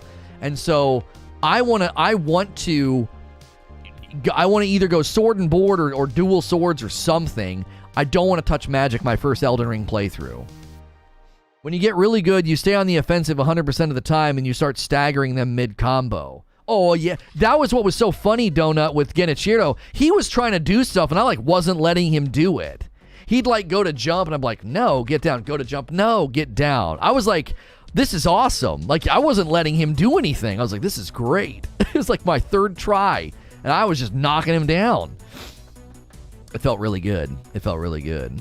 Broadsword and shield with bow. Offhand for me, says Donut. Default knight armor. I don't even know what the skills are. I haven't kept up at all. Oh, golly, Teddy. Look at some of the gameplay. The magic skills in this game are stupid. Absolutely stupid. A berserk sword. Me trying to survive more than 5 feet. You died. I'm going to take advantage of everything while pushing for a quality build, leaning into intelligence and strength. I'm going to do a dual wield build. Those are my favorite builds. First playthrough, strength, heavy melee. Second, I want to try archer with open world. And third, magic heavy. I love this. I love hearing this. Elden Ring gameplay is going to have so much diversity and so much replayability. Souls games are renowned for melee combat. I don't know if Elden Ring is going to be that game. Well, I mean, they showed one boss fight and it was very heavy melee. Strength because I can now have strong armor with good FPS, good DPS. I'm going for magic because I like magic, not because it'll be easier. First, Geralt, Aragorn style build. Second, Legolas, and then third, Gandalf. I like that. I like that. That's good. That's good. I'll be playing as Deprived as always. A balanced build, says Steven, siding more towards strength build for the first playthrough. Second will be magic build and dexterity. Okay, okay. Somebody says miracle build. It's become a tradition for me that I beat the game with the most basic set first. I feel like that. I jive with that. Donut, I do. I feel that. I'm like, no, I want to I want to go through and just basic. I just want a sword and board whole way through, you know, or dual sword whole way through. Whatever the case may be. I don't want to divert into all this other nonsense. That's for later, right? Biggest sword I can find. Alono quality build equals strength and dex. The moment I saw the Enchanted Knight doing the Aldrich Magic Rain move from Dark Souls 3 was the moment I knew I had to run magic. Yeah. I feel bad that I always play Sword and Shield in FromSoftware games. You shouldn't feel bad. That's a great way to play. How do we not have 200 likes yet? Come on, chat. 3 more likes. Come on, chat. Lono, hearing you say these things about the combat in Sekiro now is so enjoyable. Yeah, well, wait until later. I still get salty. I'm super, super salty when I play that game, but I think it's part of the show. It's part of the show. Probably be more of an Enchanted Knight, a mix of magic and sword and shield. Oh, Barrier, so surprising you want to be an Enchanted Knight. Am I allowed to tease you like that? I don't know what's allowed. I don't know what's allowed. I have a special relationship with Broadsword. You don't need to share that here, Donut. It's not that kind of stream. Come on, you can keep that to yourself. Don't worry, Lono. There's plenty of Sekiro lessons left to learn. We're on 222 likes. What? It showed me 197. What's going on? Yeah, it just suddenly jumped up to 222. Call me what you like, babe. Oh, are we flirting? This is new territory for me, Barrier. We've never flirted before. I'm okay with it. I am. I enjoy it. I do, but it's a new territory for me. Good morning, Chad. Happy to be here. Yo, what's good, Train? Good to see you, my man. I played Dark Souls 3 with literally a normal axe until I beat the twins, and then I felt like I was being too basic, and I ran their boss's weapon until I beat the end game. Zubair says, get a room. You're just jealous, Teddy Bear. You're just jealous, Bear. Zubair. Just make sure you use the Claymore. Akuda Papa with a $10 tip. Thank you, sir. I wish we could give memberships because Donut needs a badge. It's coming. It's coming in January. I agree with you. Donut's been very, very loyal, even though he can't be here for the live streams. This guy writes dissertations in my comment section, him and Takashi. I'm like, what in the world? I'm like, all right. Sit there and read it. I'm like, well, they took the time to write the dang thing. I better read it. I did that in Dark Souls 2, says Ash, and it was amazing. Enchanted swords, spears, deflect magic. Swords that don't thrust or overhead are worthless to me, says Eugene. Is there going to be PvP? Oh, yeah. Yeah, there's going to be a lot of PvP in this. Happy New Year. Well, maybe not for most of y'all. Yeah, you cheat. You're on the eastern side of the globe, Takashi. You got my brother's in South Korea, so he already got to say Happy New Year. I ain't got no time to read an essay, homie, says Teddy. Me and someone are arguing in your comments right now. Oh, really? What are you guys arguing about? I've not seen that. I usually just see your comment or Takashi, and I give you a quick response. Like, I read it, and I'm like, okay, thank you, and I give you, like, a quick response. I try to, as much as I can. I've not seen you debating somebody. I thought it was getting removed or altered to be less. I don't think they've said that. Have they said they're, like, lowering PvP's presence in Elden Ring? I'm pretty sure Elden Ring gameplay is going to have PvP and co-op and all of that. Oh, I think what you might be thinking of is that they said that they're going to minimize invasions. That's what it is. They're going to minimize invasions. That's me. I'm not arguing, though. Wait, are you and Takashi going back and forth, Donut? Talk about a clash of worlds. The two guys that write the longest comments in my comment section going back and forth. Barrier says, we'll get a room for 3. You're jumping way ahead, Barrier. I'm not there yet. I can go for like a little bit of a cuddle, but that's way down the road. You're getting ahead, Barrier. This relationship's moving too fast. Like, we need to slow down. Captain Fury with a membership. Welcome in, Captain.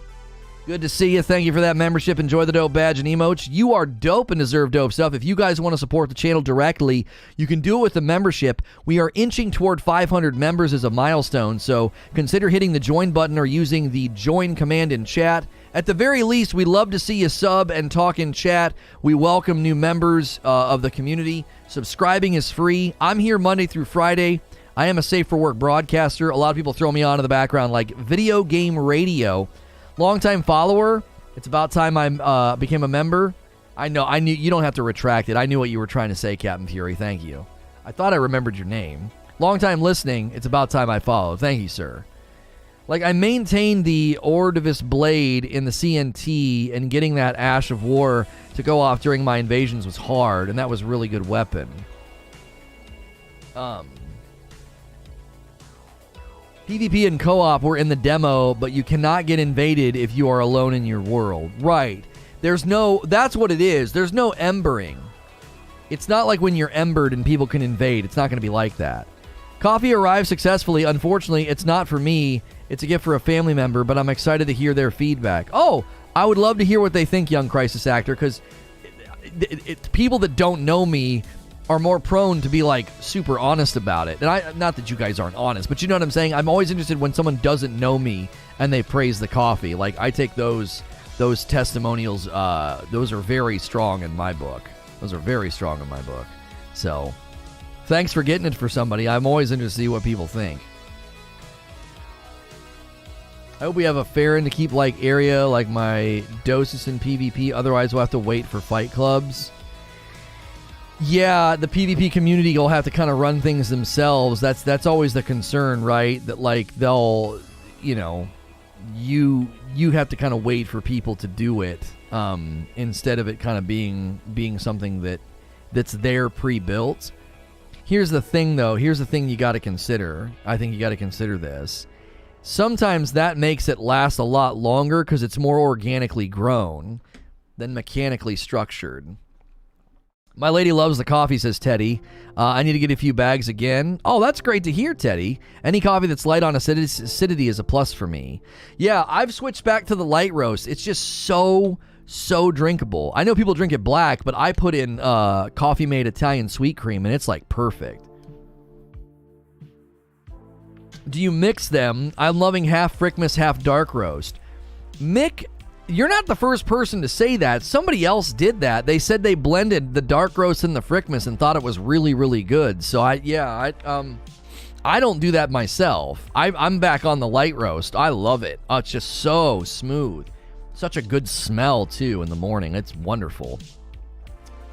PvP always finds its way in Dark Souls, but Dark Souls 2 and Dark Souls 3 showed give them an arena and they will come. Right. They've not said much about it, have they? Elden Ring gameplay, they've not said much about PvP's presence in the gameplay. They haven't.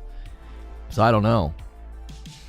Dark Souls 3 in the Ashes DLC, you can enter a PvP arena from Firelink after you beat a boss. So maybe they'll do it later as like a DLC thing, as an expansion of sorts. Some people at my job have told me it's hard to drink any other coffee after the Frickmas blend. They have even ordered some. Yo, before 1-0, I've been getting orders when I'm not live, and I don't recognize the names, because I recognize some of your names because you've ordered before. I'm like, who the frick is this? It's been really cool to see that. I'm like, oh my gosh, wow! Like we've got people who like it that don't even watch the stream. Like, that's really cool. I also use Italian sweet cream. Do you have a milk steamer? If you try Steaming the sweet cream. Oh no, my wife does a milk frother for hers. She does a milk frother for hers. If you've been tuning in for the Elden Ring release date explained news, we have been, we're having a great day, but YouTube's acting a little finicky. So if you've not been able to talk in chat or something, let us know. You have to subscribe to Talk in Chat, but somebody said that things were acting up earlier because the view count's been extremely bizarre today. We're having a perfectly good day, but it seems that YouTube might be doing something kind of funky. And if you're having trouble, let us know, because I do have a YouTube partner manager, and we can always obviously report those things, because as they roll out updates for the platform, we want to make sure to let them know, like, hey, you broke this or you broke that. So probably, yeah, they want people to go out and explore and make builds and get weapons before they put an arena in. Do you drink your coffee with your pinky out and a monocle too? Yo, what's good, Expiry? Lono and friends, hope Christmas has been good for you. You got some game modes for me tonight, Expiry? I need you guys to figure something out for me. I can't talk in chat? I can see you, Ferryman. I need you guys to figure something out for me. So, Halo Infinite is having issues with Big Team Battle. Is that going to mess us up tonight, or are private matches different? People are like, yeah, Big Team Battle is just busted. I'm like, well, are we even going to be able to have a stream tonight? Are we going to have to strip things down to like 6v6, which will be very, very different? Hoping to get a coffee dripper tomorrow. It's very good. It's very good coffee. It's very good. See, we just spiked all the way back up to 300. I don't know what's going on the website. If you're new, we're glad to have you. I really hope YouTube's not making it hard on people to watch. That's not good. I think it's a matchmaking issue. It doesn't doubt it affects private matches. Could you guys run some tests for me today? Could a group of you do that? Are there a couple of you that could just like throw some Big Team Battle privates together just to make sure they're working? That'll be such an absolute destroyer of morale if we go to get together tonight and can't even get people into a dadgum game. 22 is the magic number. You got that right, Crabtree. That is exactly right. 22 is the magic number. I'll limit the party to 22 once Hilly gets in. Have you been naughty this year? Maybe Santa Expiry has a little something for you tonight if you leave cookies at the door. Why is everyone flirting with me today? This is so bizarre. Like, is it the shirt? Somebody said the shirt, I looked chiseled in the shirt. Are some of you guys having a hard time today? Like, I don't mean to exude such raw, like appeal and attractiveness. That's not the kind of stream I run, but I mean, it's okay. I'm kidding. Must be in the water. Fortnite, now Halo.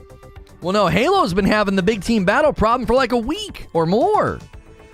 I don't know what's going on. The Fortnite servers were just down for like half of a day or something. I don't know what's happening. Chesticle's looking swole. I ride a bike. I don't lift weights or work out. So the real question is, will there be an SNTR Fight Club? Oh yes, there will be. Oh yes. If you don't think we're gonna have split screen casting desk like Fight Club in Elden Ring. Oh for sure. Chiseled, are they watching on low quality? Shut up, Teddy. Y2K crash coming in 22 years late. Yeah. It's the extra small shirt. Yeah, it's a medium. It accentuates your pectorals. I'm not misshapen. Like, I have some shape to me, but I'm certainly not a physically like fit person. I ride a bike to stay healthy. That's about it. Honestly, that's inspired because fight clubs have always have an audience. It would be really fun. Fight clubs in Elden Ring, that sounds fun to shoutcast. I'm telling you, there's a lot that we could do with the split screen casting desk. There's a lot there, you know. Ghost Rider coming in with a membership, Gaming Tier 1. That's a brand new one. Welcome in, Ghost Rider. Another new member for the day, getting us closer to 500 members. Thank you so much. Can you not see how pasty he is? What's pasty have to do with it? What's my skin color have to do with anything? Elden Ring split screen sounds like a lot of fun. Yeah. Lono's always in low quality mode. Rude. Now that you mention it, I do see the pectorals on his shirt. It's weird to know that like that's being looked at, you know? I'm getting like a teeny glimpse into what it's like to stream as a shapely woman, you know? Like I'm getting a slice of that, you know? It's like a beam of light coming through. That for them it's like standing out in the blazing sun, just like that's just their life. Finally switched from SNTR. Oh, I appreciate it. Whether you're a member there or a member here, I appreciate it. It's actually funny because EXP loves the Souls PvP and his community gets a huge kick out of doing EXP fight clubs. Oh, are you talking about excessive profanity? Cody and I go way back. We haven't really had contact in a long time. I don't know. He'd probably, you know, talk to me if I DM'd him, but I don't know if it'll ever be a public thing. You guys are gonna make him close his sweater. Yeah. My eyes are up here, sir. Don't lie. You open your jacket just enough to show off those manly pecs. In my opinion, a split screen desk is too huge. It takes up over half the screen, makes you look even smaller. We're experimenting with different scenes because we don't sit in the desk scene that long. It's just meant for showmanship. Like we can have a zoomed out desk, a zoomed in desk. We can have the picture in picture. We can have the shoutcasting. We do a lot of different things with it. So it's not the desk is not meant to be like the main meal. The main meal is meant to be me, you know, shoutcasting. So I'm glad I'm not the only one who noticed. Noticed what? The shirt or the desk? The casting desk thing. I don't envy female streamers. We as men try our best to be civilized, but there's no denying there's a nature within us. Yeah, you're a monster, you know. The sooner you realize it, the better. It's apparent that some of y'all are drinking already, says Eugene. Excessive profanity doesn't seem like the guy to give into cancel culture. Well, he unfollowed me. He probably didn't have much of a choice because that tsunami of hate was pretty big. So it was pretty big. Some streamers are like, excuse me, my chest is down here. That's right.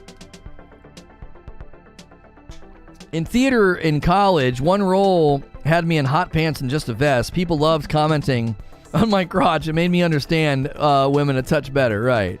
Honestly, it's hard to predict how excessive profanity would react because I don't think he'd cave either.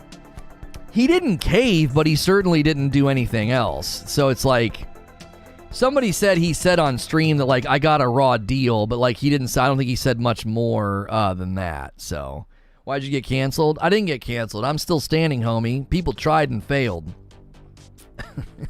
People tried and failed, so they took what cannot be taken, you know? I love when he tells him that in It's a Wonderful Life. He's like, I'm talking about something you can't get your fingers on, and it's galling you. In the grand scheme of things, you're just a spider. Oh, that movie is so good. Bert, do you know me? Zuzu's pedals. Miserably, I might add. Yeah.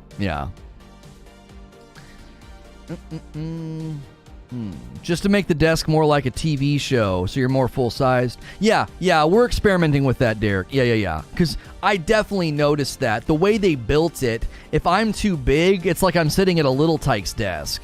Because I can make myself bigger in the scene, but then it's like, where are your legs? Like, that desk isn't that large. It's like I'm sitting at a little kid's table. So there's some things we're going to have to do with the framing. You have exactly 5 hours to watch that story before it gets unlisted. That's right. That's the best answer. If you can hear the sound of my voice, then the cancel didn't take. Right.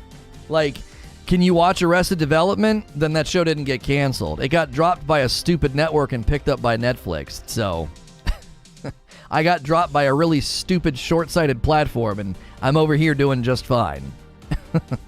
Small Ono, huge desk? That's right. I'm telling you, the small zone of yours that you've carved on YouTube is about to get a heck of a lot bigger, and you'll thank those. Oof, what a word. I don't disagree with it. You'll thank them for it in the end. Here's the big 2022. I appreciate that. Behind this mask is more than just flesh. There is an idea, and you cannot kill an idea. That's right. Oh, what a movie. Movies about redemption and vengeance. Oh, they're a lot sweeter now, dude. That wine is sat and fermented and aged. And when I watch a movie like that, it's very sweet. That movie especially. Oh, golly. What a tale. What a movie. Just don't do what Arrested Development did and mess with the formula. We've had to reformulate the formula. Like, if you're new and you've not been here before, the show that you're watching right now is nothing short of a miracle, I would say. It's something that didn't exist a year and a half ago. It didn't it's weird to think about. I like, every once in a while I like to stop and reflect.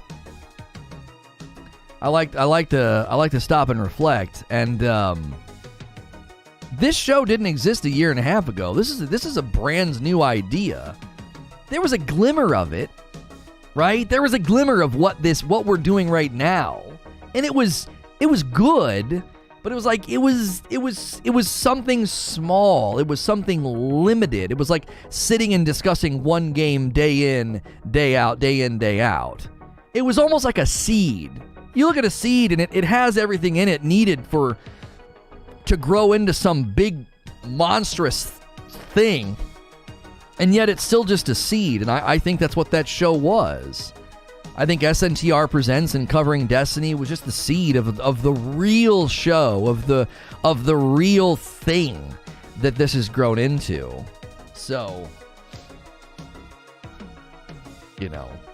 I don't know. They tried to burn the building down, and a giant cedar's growing out of the rubble. I mean, and the thing is that it's less destructible than it was before. It's like, you can't imagine. I heard a guy joke about this once. He said, imagine trying to threaten a man with death who had been brought back from it. Right? He was joking about the story of Lazarus. Right? Like, that man would laugh in the face of death or the threat of death. Why? He was brought back from it. He walked out of his own grave. So this guy was joking, like, what are you going to threaten him with? We'll kill you, we'll hang you, we'll draw and quarter you, we'll burn you. What do you mean? What are you talking about? I already died, brother. I walked out of my own grave. You can't what are you going to threaten me with? That's why I said the other day, like, you cannot truly kill what's been reborn. Like, what we walked through, like the fire and the darkness. I watched a video today on Facebook. I was literally crying before the stream went live. I was sitting at my desk just crying. Peterson did an interview about walking through darkness when his wife almost died. And oh boy, what a video. It is powerful. He talked about how, like, walking through darkness and facing it, he's like, you realize that you are bigger than it. And I was like, I was done. Because it's from, they spliced together all these clips and all these interviews, and it was like he was giving a speech, and he had on his little microphone, and I love him with a beard. So he had his beard, and there's this blue background, and he's going on this rant about facing it. Like, what? Don't just walk through it, but face it. He faced it, and he said that, you realize you're bigger than the darkness. You realize you're bigger than the tragedy. And I was just like, holy frick. And I remember a distinct moment. There was this distinct moment. We were doing a Skype call with our therapist, and all seemed to be lost. And I'm sobbing like uncontrollably. And all of a sudden, I get down to the bottom of the abyss, and there's this bedrock of, I can't go any further than this. There's something here that's like keeping me from just absolutely descending into darkness. And from that moment, just pushed up off of it and out of it. So, threaten me with death all you want. I've walked out of my own grave. You can't cancel me. You can't hurt me. I'm not beholden to you. I'm not playing according to your rules. So your pitchforks and your fire, they're Nerf guns and Lego sets. They don't do anything. So that's that's where we are. Like, the show you're watching is is a testimony of that. Like, if you've enjoyed this show this week, look at this channel. Have you looked at this channel? Look at all the different things we've covered every day. Different game, different game, different game, different game, different game, different game. We tried so hard to do this, like, over the summer. It just didn't work. We're like, what? We found our way. You know? We found our way. And you guys bought into it. So, like, you know, the FromSoftware, you know, FromFridays and the Elden Ring and all of this stuff. It's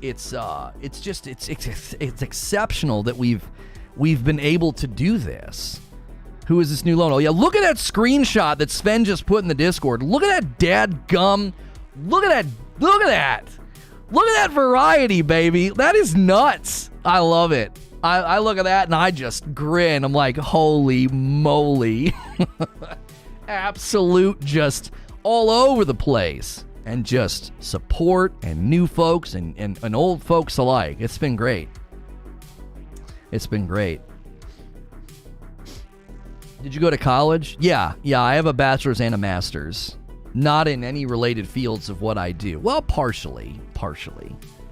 I remember the months of brainstorming about YouTube algorithm and what we should do. Oh, it was rough. It was dark. Those were dark days, baby. Those were dark. Because you just have to sit and keep working. You're just like, all right, here I am. here we are, you know, trying to find our way through this forest. And we've come out on the other side, man. It feels very good. If you guys are enjoying the show, this is what we do Monday through Friday. Like, Fridays are From Friday. We cover New World. This week we covered Ashes of Creation. We covered Halo. We covered Star Wars Eclipse. We've covered Horizon Forbidden West gameplay. There'll be Sekiro this afternoon if you like FromSoftware games. We'll be doing a ton of Elden Ring coverage when it comes out. And so, if you're new and along for the ride, or you've been here for a long time, it's just been a joy. It really has been a joy to see the fruits of our labor in these weeks ending the year here. Somebody ordered some coffee, a light roast, a Frickmas, and a dark, the traffic light special, all three. The red light, the yellow light, and the green light. Dracus Pander, thank you so much for grabbing all three, my friend. I've gained so much respect watching you put your head down and slug it out against the world. Well, and some of it was slugging it out. I had to slug it out with myself. I had to put, man, holy moly, did I have to just put so much pride on the dadgum shelf. It was like I just had to stop, you know? I had to stop making it about me. And when I did that, things started to really change, I think. Zubair with a 25 spot. I'm just here for the coffee. Appreciate you, Zubair. I have an associate's in electronics engineering, but I also have the equivalent of a master's in radio communication and the equivalent of a master's in electrical distribution and engineering. Who needs college? I remember the countless thumbnail changes. I'm placing bets on the person this guy calls out. It's Calico for like the 200th time. Oh, is somebody saying they're calling somebody out? Is he like, oh, I'm going to call somebody out? Yeah, well, don't waste your time. Why? Quit wasting your breath. Quit wasting your breath. Those people won't change. They won't change. Peterson's big on that. You can't help somebody change if they don't want to. Spider-Man was my last PlayStation 4 title. Horizon Forbidden West will be my first PS5. I think I'm going to make Kena my crossover game, crossing my fingers for a console this month. Yeah. He's doing a video on toxicity in the community. Right.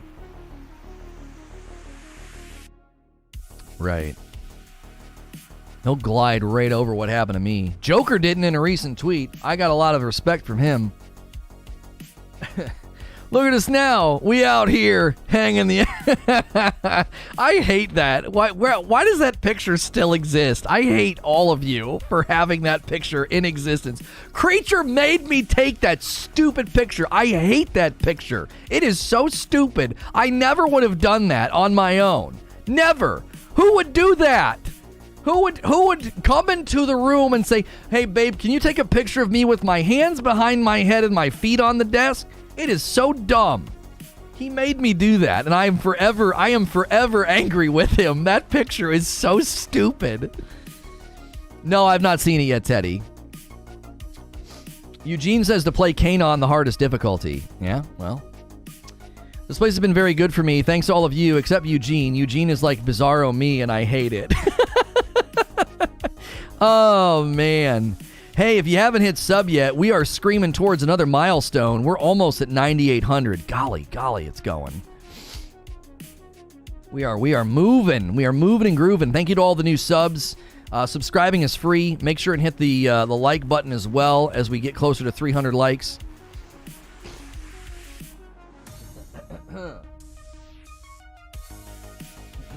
Meme potential? Yeah, we try to just avoid that altogether, Teddy, because you know what'll happen if we talk about it too much. You've changed a lot since I started watching back in Drifter. Oh, that. Like, it's weird to think of it in that way, but like that guy's kind of gone. Like that streamer, that person is gone. You know what I mean? He's gone. That guy was so fragile and egotistical and arrogant and easily provoked and more interested in like defending himself and some version of himself. Like that guy was just, I don't know. It wasn't a full person. Wasn't a whole person. So, are we close to the White Ape and Sekiro? I beat him last week, Expiry. I beat the like slice and dice knife fingers guy in like the tiny square room, and then I beat the White Ape. Yeah. Ship of Theseus type deal. Yeah. It's weird to think like, well, that guy's not around anymore because you changed so much, but like, you know, it was still me. It was just a very different version. The Lono Bald is so spectacular. It's so spectacular. You have a VOD to watch? We debated streaming on Christmas Eve, and it was an absolute banger day. It was huge. I thought we were going to flounder, and it was amazing. So if you weren't here last week, we covered the, what did we even talk about last week in Elden Ring? It was, let me cheat here. Elden Ring release date, new info. Oh, it was the install size. Yeah, that was a really, really fun stream. Today we talked about Elden Ring release date explained. Like, Miyazaki sat down and did an Elden Ring Edge interview. So he sat down with Edge Magazine, did an interview, and he explained why they delayed the game out of January into February. And it was a really, really good explanation. I'll give you the quote right now if you've just tuned in hoping to hear about that. He said, the level of freedom that we wanted to ultimately achieve in Elden Ring exceeded what we were initially planning for. This complexity gradually built up, and the time needed to debug and QA in particular took a lot more effort. So they had what I would consider to be the best kind of scope creep. Player freedom became just a giant animal, and it required more debugging in QA. So the good news is that you should be experiencing a significant amount of player freedom in Elden Ring. You know, Elden Ring gameplay should be very, very much like a lot of player freedom, and they did good to debug and QA and delay it by a month to make sure that could all happen. You know what I mean? When you recall the last show and it's the same title, well, that was release date new info. This is release date explained. I think the title of the last show was just Elden Ring new info. I think we just went really generic with the title. If you go too specific, then like no one will find you because no one's specifically searching for like Elden Ring Edge interview. Miyazaki said, like, you can't title your stream that. You know what I mean? I played Kena on normal difficulty. I'm not down for Souls-like difficulty. Souls difficulty in some games, like Jedi Fallen Order, I upped the difficulty once. I didn't go all the way to the edge. I didn't feel like doing it. And, I enjoyed upping the difficulty once. I probably wouldn't have enjoyed doing it a second time. I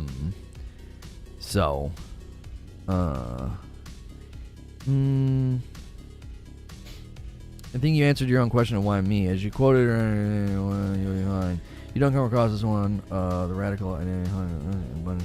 Oh, okay. Some guys left a comment on my video, and I was like, what is he saying? I was just making sure he was saying something nice. I missed today's stream. Yo, what's good, Steel City King? Looking at the games releasing in 2022, and I just realized February and March are straight up crazy for releases. Yeah. Miyazaki said he's never going to play the end product all the way through. I found that refreshingly honest from a dev of his caliber. He's such a goat. It's like reading your own book after you finish writing it. Who would do that? Yeah. He doesn't want to play it because he knows what's coming. He knows what's happening. You know, yeah, I found that to be interesting. Yep. Oh, you're almost done with season 1 of Halo? I don't know if I'll ever finish it. I chisel away at it here and there. I'll play one, maybe 2 games in the morning sometimes or in the evening. It's just so slow. It's so dadgum slow. I got really irritated the other day. It said get a 2,000 cumulative score in quick play. Did you know what I ended the game with? Take a guess. I had to get 2,000. I had to get a score of 2,000. What do you think I ended the dadgum game with? Just take a stab in the dark. Horizon Forbidden West and I are going to get a room, and all the other games can wait their turn. Kana was great. Love the story and the ending. You got 6 months to finish. 12, 500. No! I needed 2,000, and I got 1950. Yeah, you can't get 1999 or 1995. I got 1950. I needed one more assist to get it done in one game. I had a great game. I was throwing down. 1950. I could have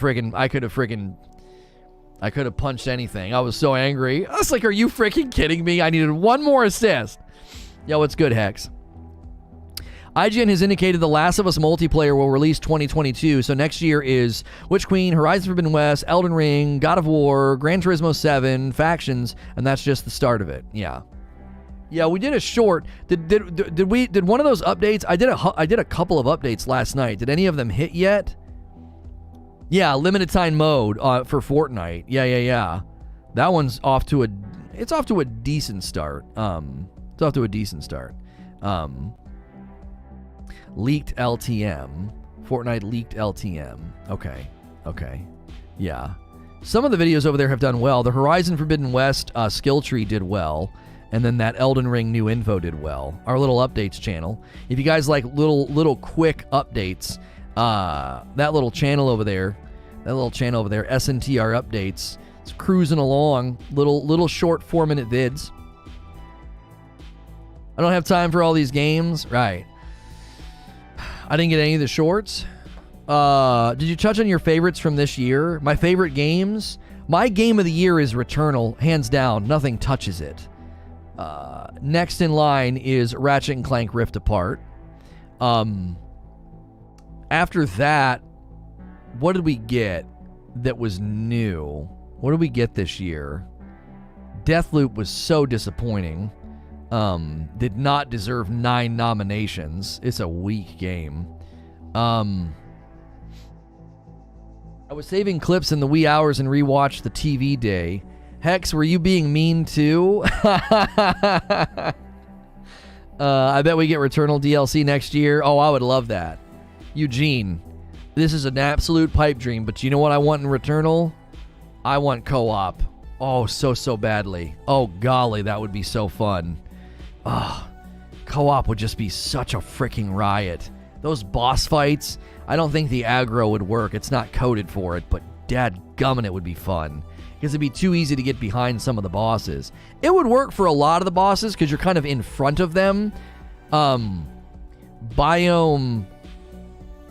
3, 4, and 5, it would work. It would kind of work for Biome 2. 1 and 2 would be extremely easy co-op because somebody could get behind them. All their attacks are kind of front-facing. But the rest of the bosses would work because of how the arenas are set up. Returnal would absolutely be my favorite if I had a machine for it. I watched Day 9 play through the opening and I was enthralled. Oh, it was spectacular. Does Ghost count for this year? I mean, Ghost of Tsushima Director's Cut and Nikishima was pretty dadgum phenomenal.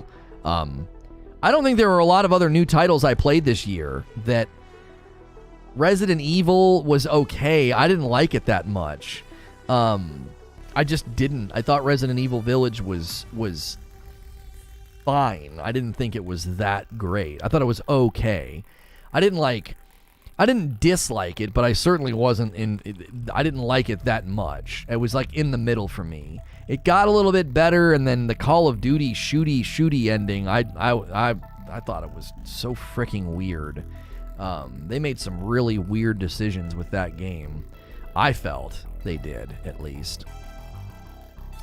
Hang on a second. We got to schedule, reuse these settings. Episode 7 of, we will be looking for, what's this guy's name with the bucket on his head? Eugene. The guy that I used for my thumbnail. Did you see that clip of Nate shot yesterday? He talked more about CDL. Yeah, I need to cover that.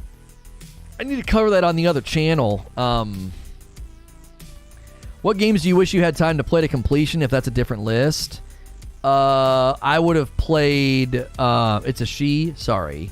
Did you enjoy Sable? Yeah, Sable was good. Yeah, Buckethead. It's not Orin of the Water. Thank you. Looking for Orin of the Water. Boss. Yeah, Buckethead the... you guys are so dumb. Let's go down in here, and then we got to get rid of spear. I would have wanted to finish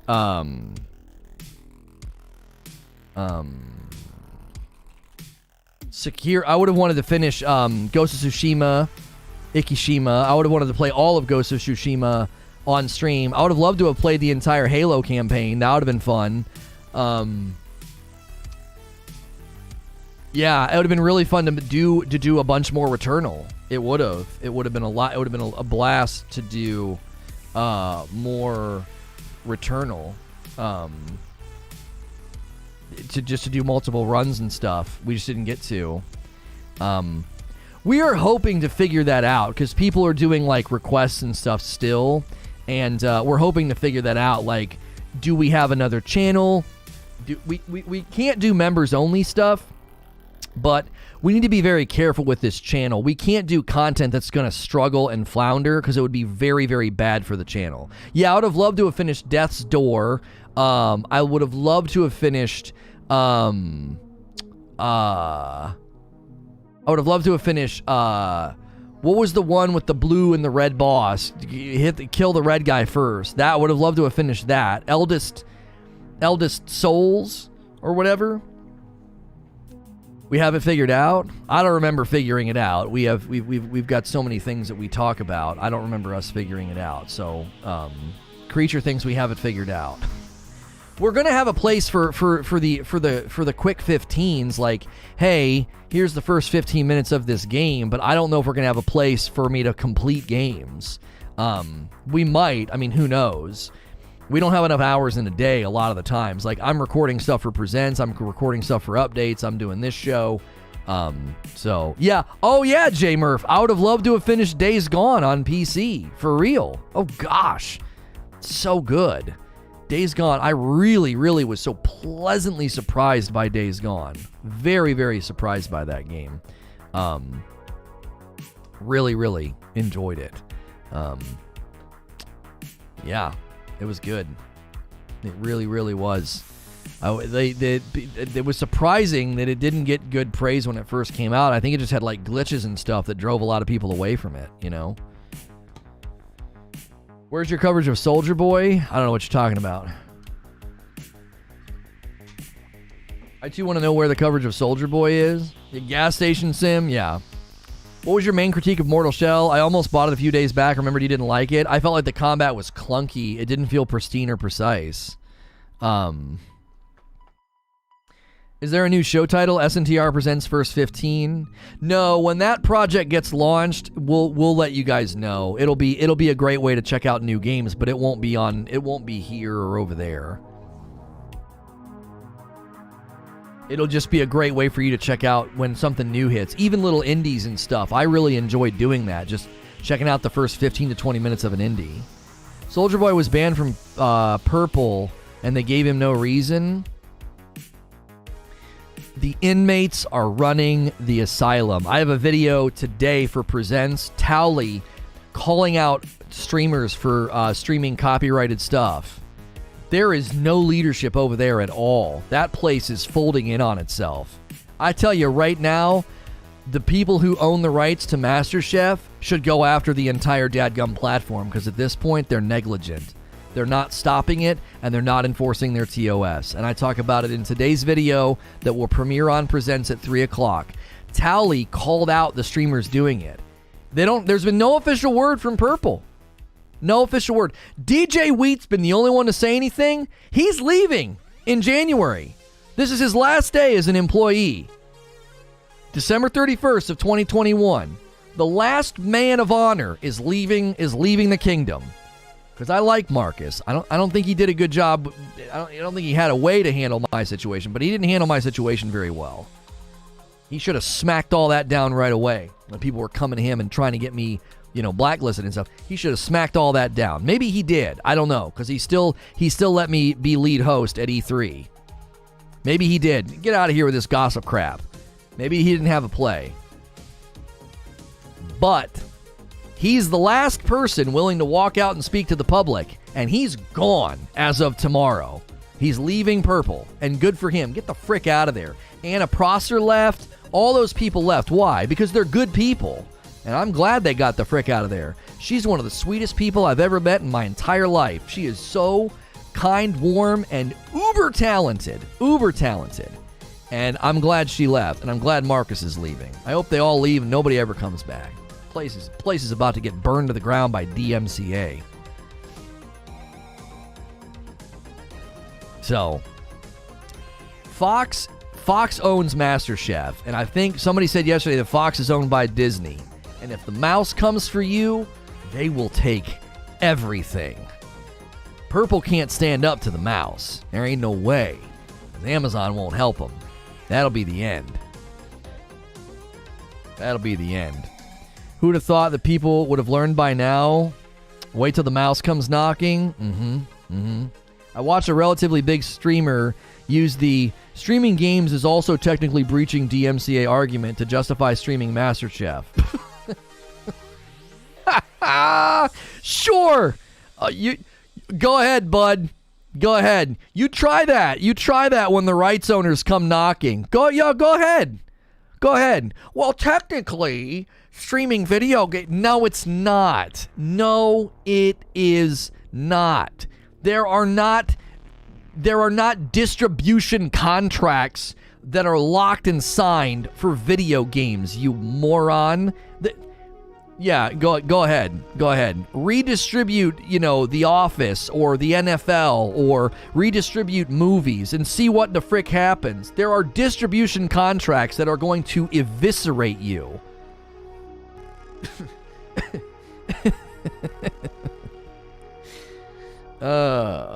Yeah, I should have covered when Soulja Boy got banned. I guess I'll look and see if there's been any new developments, and we might cover it on SNTR Presents.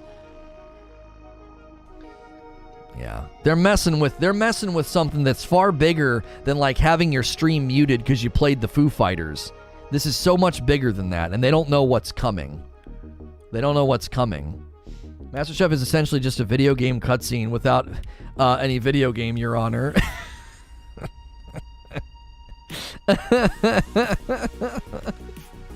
insane to me how many big streamers on the platform have no business sense. This is the most mind-blowing element of it, right? We haven't been able to discuss this because we don't do AMAs after the video. We got to figure that out because some of this is just so rich. We probably need to do a weekly stream over there. We'll figure that out. Here's the thing. Pokimane and Disguised Toast signed exclusivity contracts. These are like your front-facing people. Pokimane is literally one of the most followed streamers on the platform. She's one of the faces of the platform, just brazenly breaking their TOS. Their TOS literally says you can't do what she's doing. It blows my mind. It's like, Pokey, what are you doing? Why would you... And props to her if she's like, I know what I'm doing. I know what I'm doing. She might know what she's doing. They might literally be saying, go ahead, take our contracts. We want out of them anyway. That might be what's going on. I don't know. What's bizarre is Disguised Toast literally just signed the contract. Disguised Toast goes from saying that Purple's offers were meager and embarrassing compared to Facebook and YouTube, and then a week later he signs with them. What is she doing? Watching copyrighted content on her channel. MasterChef is a rights owned. Fox owns the rights to the show. They're not allowed to show it, and she's doing it. So is Disguised Toast. So is XQC. It's insane to me.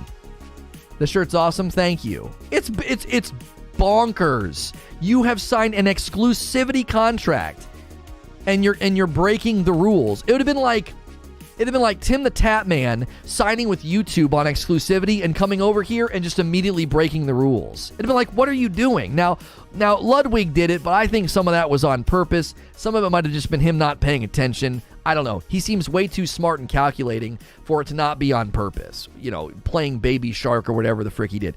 In any case, if Tim comes over here and boots up and's like, hey guys, so glad to be over here on YouTube exclusivity contract. Let's watch The Lord of the Rings together. People are like, what? What are you doing? You can't do that.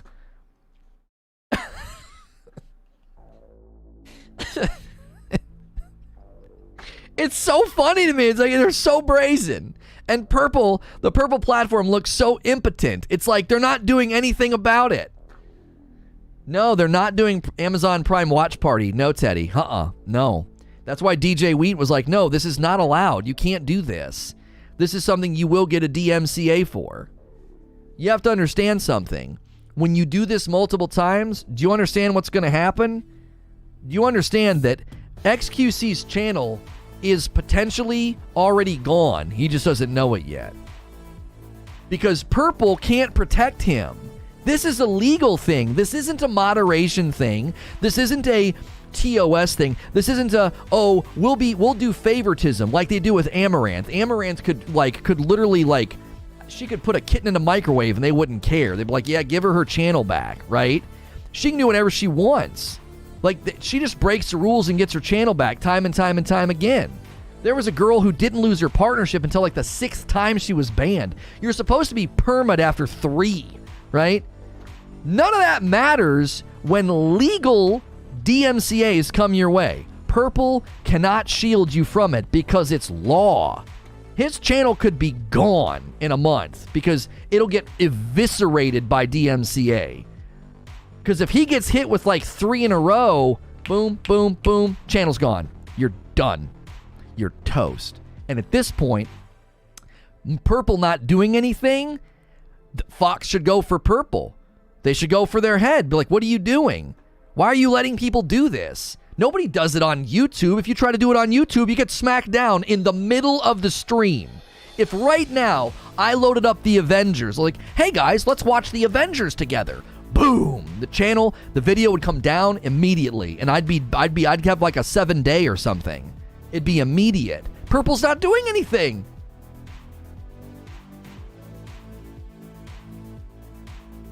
He was doing it the other day with 100,000 viewers. Yeah. That section 230 we were discussing previously says that DMCA is your daddy. Right. They should go after Purple for allowing it. Yeah, at this point, listen, if it would have happened and in a 48-hour period of time, they would have enforced TOS, deleted the VODs, and taken action, Purple would be protected. But they're doing, in the most literal sense, they are doing nothing. They're doing nothing. So the rights owners of MasterChef should go after the platform itself. The streamers are in trouble. They may have sealed their fate. It may be completely over. Unless Purple can negotiate with the rights holders, it's over. They'll DMCA you off the face of the earth. Your channel will be gone. And then if they go after Purple can't afford it. They couldn't even afford to keep streamers, for crying out loud. They couldn't afford to pay Ludwig, Tim, and Lupo comparable contracts. And the contract they offered Ludwig was it was lower money than YouTube, and it required more streamer hours. I'm telling you, that platform may have had a 45% increase in viewership this year, but they are in trouble. This is not just like an opinion piece. Like this is the reality of the legal DMCA system. You can't just play with this and expect to get away with it because Big Daddy Purple will let you get away with it. This reaches beyond their scope of protection. It's funny, the defenders are basically saying they're getting exposure, so it's fine. Yeah, Tell that to the record labels who still haven't seen that. They don't see that angle. What you think you think the rights holders of MasterChef are going to see that? I'm telling you, that platform, it's going to be very interesting what happens. Very interesting. I can't see the rights owners just sitting idly by. Listen, everybody said this about music. Like prophets coming out of the wilderness were like, don't do this. This will lead to destruction. And nobody listened. And then look what happened. People were getting smacked for like 3-year-old clips where like 20 seconds of Taylor Swift was playing or something. Oh my gosh. You think that's bad? Wait till the movie industry sees what the frick you're doing, or the television industry. You do know that old media doesn't like new media. You know that, right? Look at what they tried to do to PewDiePie. They tried to shred Felix. Why? They didn't like him. The old media doesn't like new media. You think they're going to like you streaming their stuff? You think they think that that's cute and quaint and good for their exposure? Oh, we paid all this money to renew MasterChef for 2022, and we're the rights holders. That's fine. That's fine. We'll take the exposure. No. They're probably drafting up the papers right now.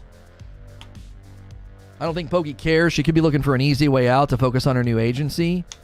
That's what people should be asking. Are these people looking for an out? Right? Disguised Toast signs, gets a big signing bonus, gets a bunch of money, and now he's just doing everything he can to burn the contract. Why would you do that? Has MasterChef done anything about it? No, not yet. I can't see them not doing anything. Oh, by the way, it's not just MasterChef. I saw a Russian streamer watching Home Alone. And there's no way it was an Amazon watch party because I wasn't logged in and I could watch. And it's not hard to catch. I was scrolling through the Just Chatting directory and I saw Kevin's face, little Macaulay Culkin. I was like, what is this? And I wasn't prompted to log in or sign into Amazon. I could watch the movie right then and there. And some little Russian girl was in the corner periodically saying stuff. Advertisers have to be horrified too. There's enough money for everyone. We're happy to share some other universe that's definitely not this universe.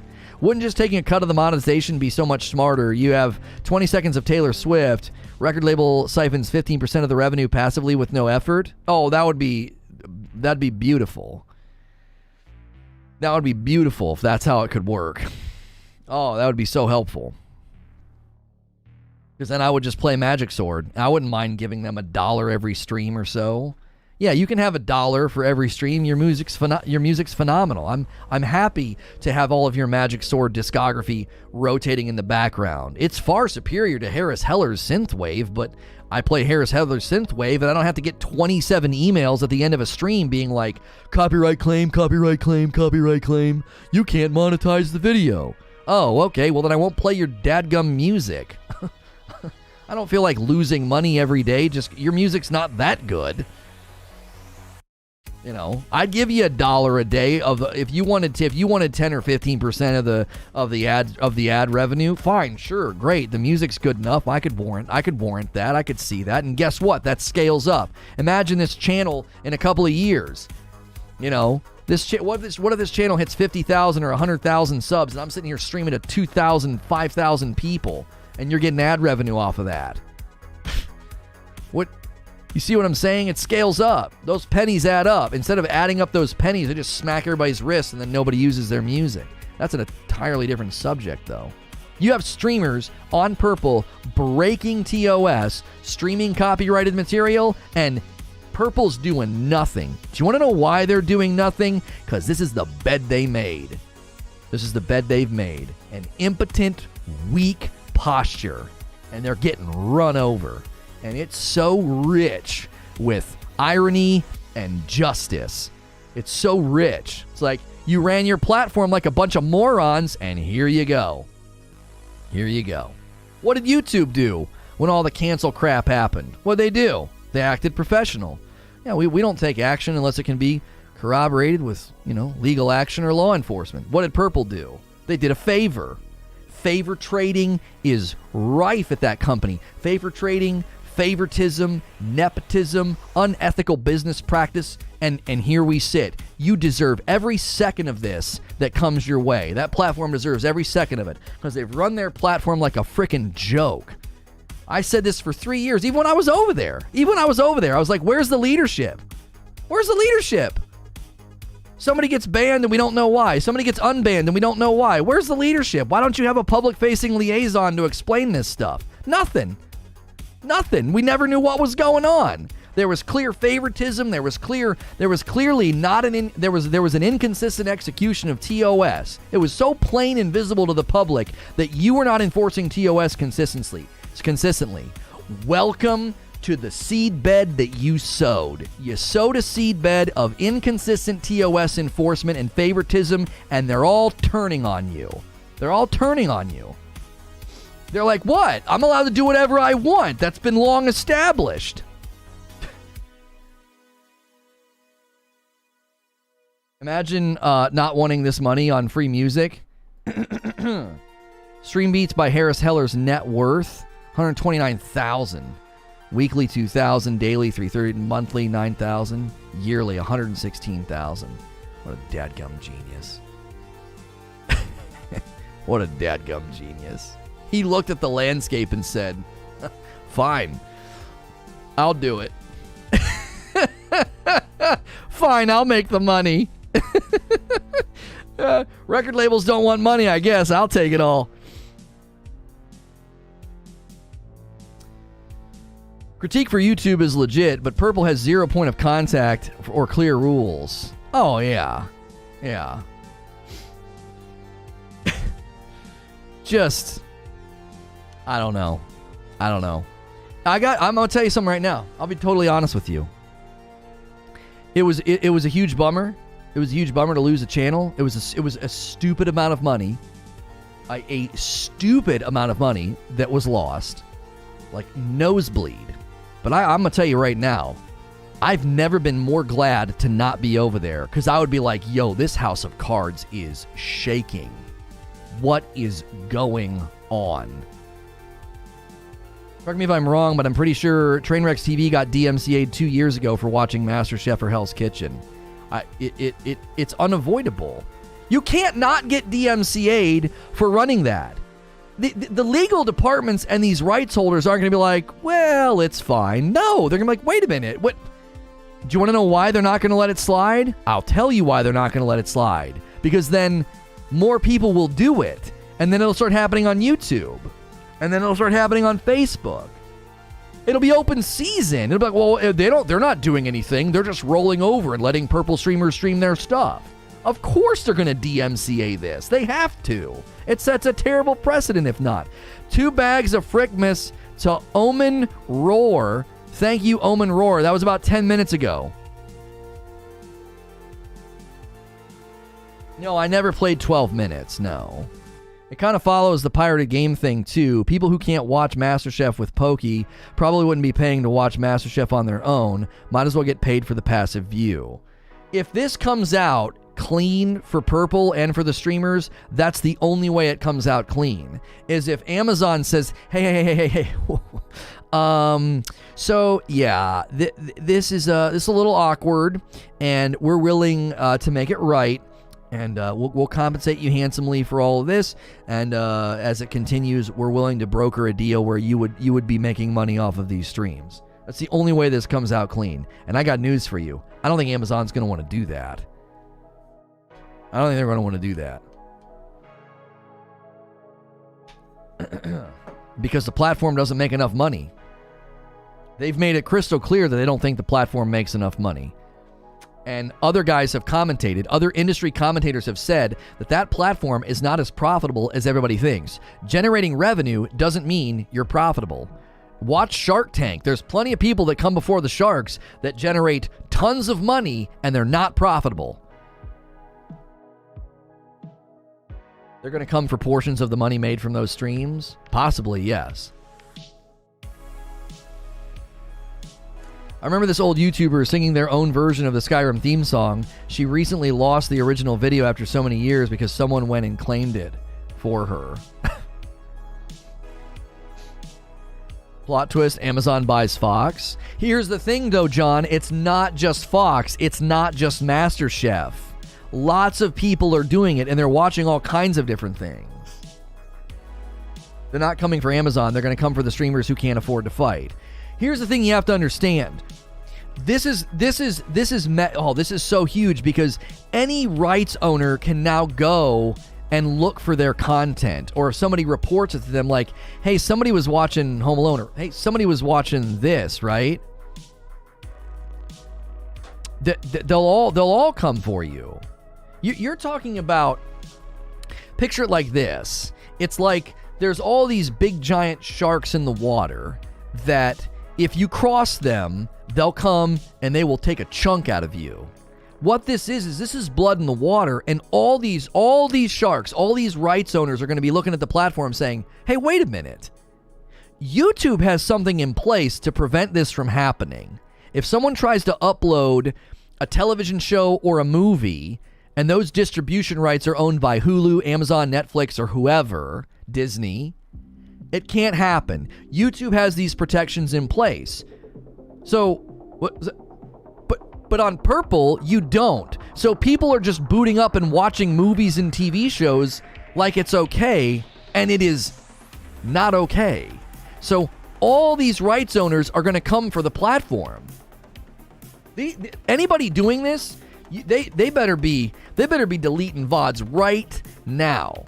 That's the only thing that's going to save Purple, is if Purple contacts everybody that's done it and says, we've deleted your VODs. They're all gone. And if you do it again, you'll be banned. That's the only way to save themselves from this. Even then, that still might not protect them. I don't care if you make 7 figures. That's nothing compared to Fox. Yeah, these companies would absolutely bleed somebody like that dry. Especially if Fox is owned by Disney, then you already lost. They'll make an example out of them. NBC didn't take it to Amazon. They immediately struck XQC for like an hour in. Yeah, when he was watching the Olympic stuff. That's exactly right.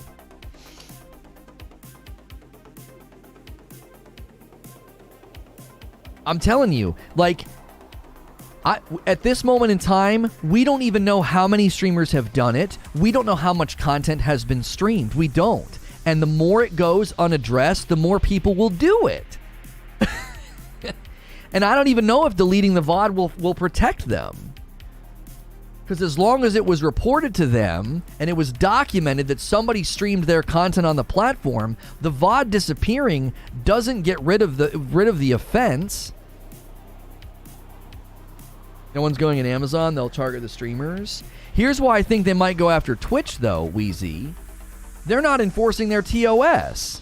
Their TOS specifically states you can't do this, and they're not enforcing it. It's been 2 weeks, and nothing's been done. They've not said anything. No one's received a ban. And as far as I can tell, no one's VODs are being deleted. They're just there. Twitch support, the Twitter account literally tweeted like how VODs worked on like the 22nd of December. There's like 60 days. I think they were just being informational. Like, do you know how VODs work? And they like outlined how it worked in the tweet.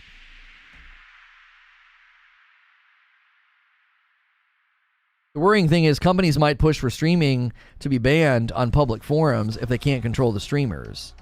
Well, but that's why YouTube's not in any danger here. YouTube will smack you right away if you're doing that. Ludwig learned that the hard way with Baby Shark. I guarantee you it's a lot easier and a guaranteed win to just take out a streamer.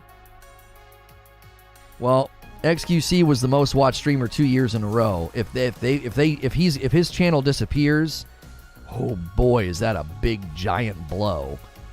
The guys in positions 2 through 10 had 100 to 150 million watch hours. He had 265 million watch hours. He had twice that of even the person closest to him. That would be an absolute destructive blow to the platform.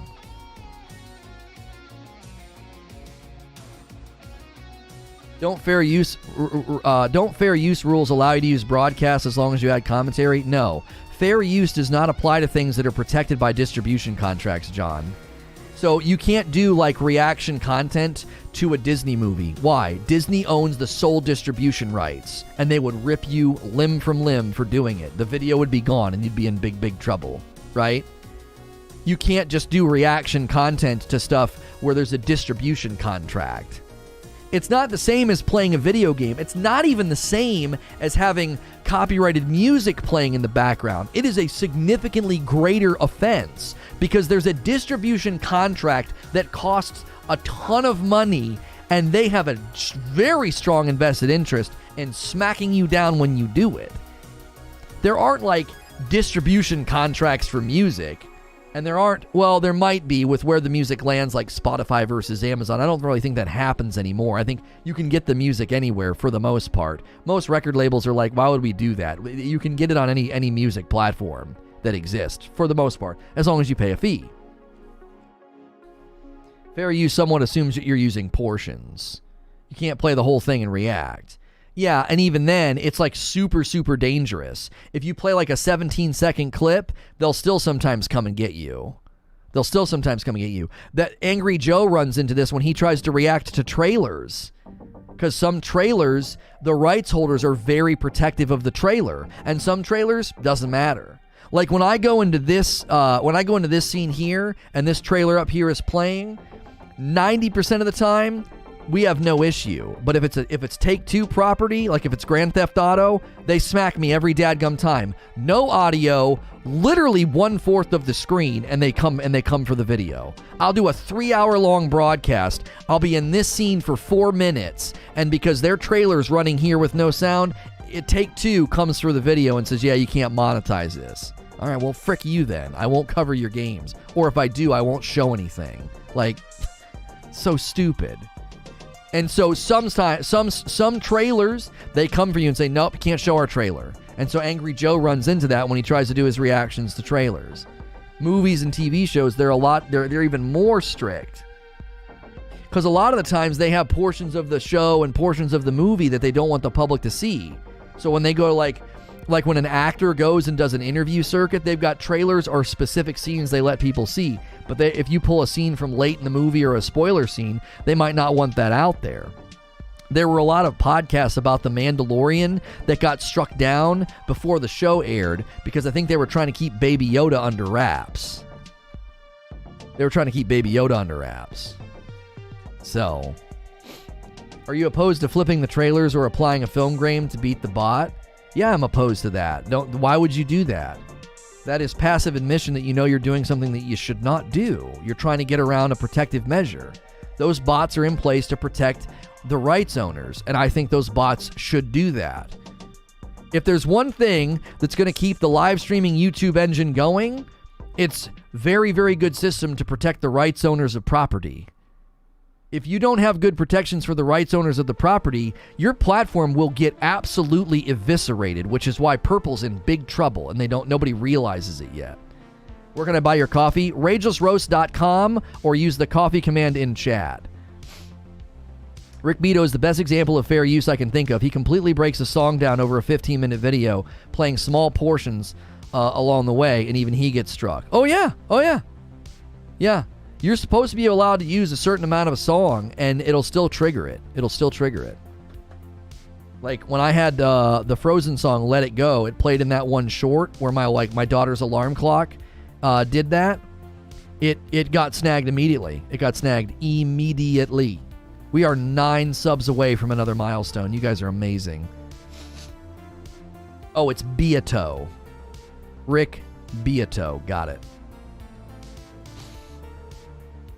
Those bots are in place to find potential violations, but the bot can't discern fair use. But better safe than sorry for the platform. That's exactly right. A lot of YouTube reactors I watch sometimes have to re-upload a re-edited reaction vid 4 or 5 times because they keep getting takedown. Yeah. You think that they will patch Bloodborne to 60 FPS in the future? I think the rumors about a Bloodborne remaster are real. I think it's coming. I think it'll get here. I think it'll be here in the summer next year. They don't want to step on the toes of Elden Ring. So, I was thinking they were going to announce it in December and release it in January to get everybody excited about Elden Ring. I think they'll probably just wait until the summer now. I believe the remaster of Bloodborne is coming. It'll be like the Demon Souls remaster, which is a beautiful, beautiful remaster. Thank you, everybody, for hitting sub, hitting like. We have diverted a little bit from Elden Ring release date explained. We're talking about some issues going on with live streaming, the Purple Platform, and YouTube. This is something I get passionate about. I have another channel where we're covering more of that today because Towley, a pretty big Purple streamer, is calling people out and being like, what are you guys doing?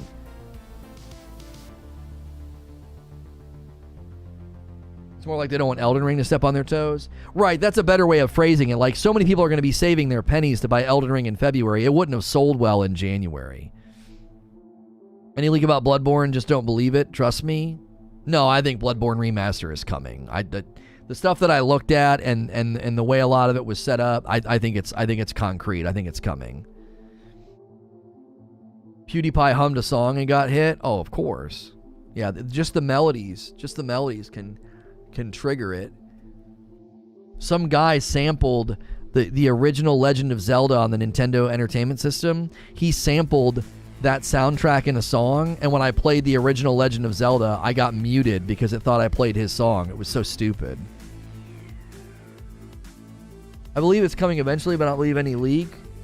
Oh, I think it'll be here next year. Summer or fall. Summer or fall, it'll be here, I think. PlayStation, Sony's making some strong moves. I mean, if Horizon hits and a Bloodborne remaster and God of War all hits next year, that's a strong year.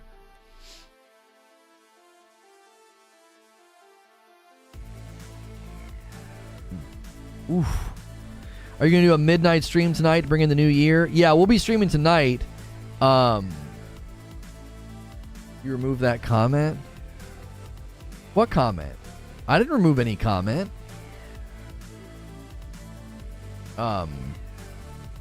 What comment are you talking about?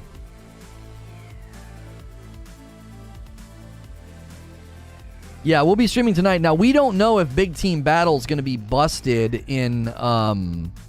Big Team Battle might be busted in Halo Infinite. That's usually what we do. We do Halo custom games. I was going to have my wife join me tonight and kind of shoutcast. Like, I would start playing and she would shoutcast me, and it would be awful. I didn't play the Sifu demo. No, I didn't Big Punk. I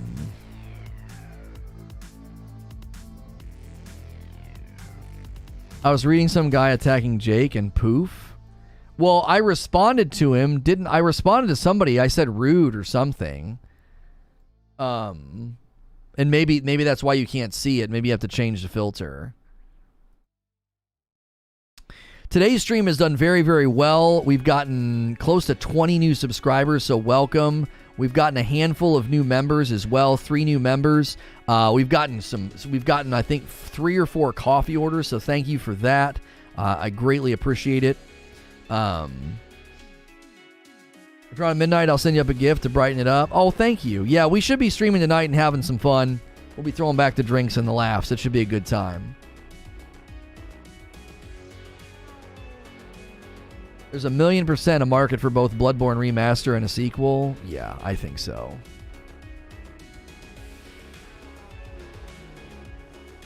Got to make it to midnight to get it though. Oh, okay.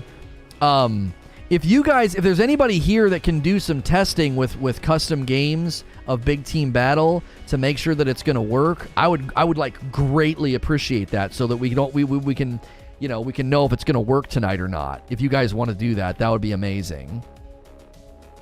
A Bloodborne sequel is a much worse decision, I think. People dislike Dark Souls 2, and that was made by FromSoft. I can only imagine how a non-From Bloodborne as a company's first game would go down. You need From on board with a sequel. Yeah, the remaster could be done by Bluepoint or whatever their name is, but a sequel would be a very different animal. Yeah.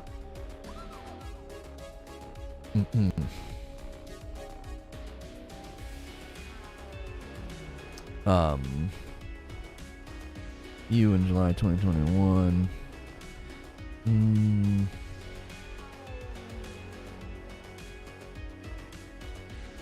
Did you end up playing Remnants of Ashes? I think I played that off stream and didn't like it. Isn't that the one where, like, it's kind of like Division, and you have, like, guns on your back, and you end up underground, and, like, it almost looks like you're, like, in, like, a sewer area, and that's where the NPCs are. Halo testing, I'm in. Yeah, I just need you guys to test, like, Custom Games Big Team Battle to see if it's broken, because Big Team Battle's broken for public matches. We need 7 more likes for 300 likes on the video, guys. Thanks for another strong day of Elden Ring coverage. It's a Souls-type game. I swear to you, I played this and did not think it was a Souls game. I swear I played it. Remnant of Ashes. Yeah, I did not like it at all. I thought the combat was just meh. It didn't feel like a Souls game to me. It felt like a clunky third-person shooter. I don't know. I did not like it. I don't think it'll affect BTB Custom. I think it's a matchmaking issue. Okay.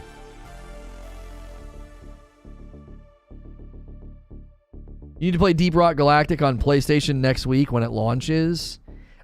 Dude, Hilly and I, there are so many games that Hilly and I could play together that would be hilarious. Like, Power Washer Simulator just got co-op mode. There's Deep Rock Galactic. There's so many games we could play and have a blast with. But, like, Halo custom games and Split Screen was such a big hit. We've got some plans and ideas that we think that you guys are going to like. But it may mean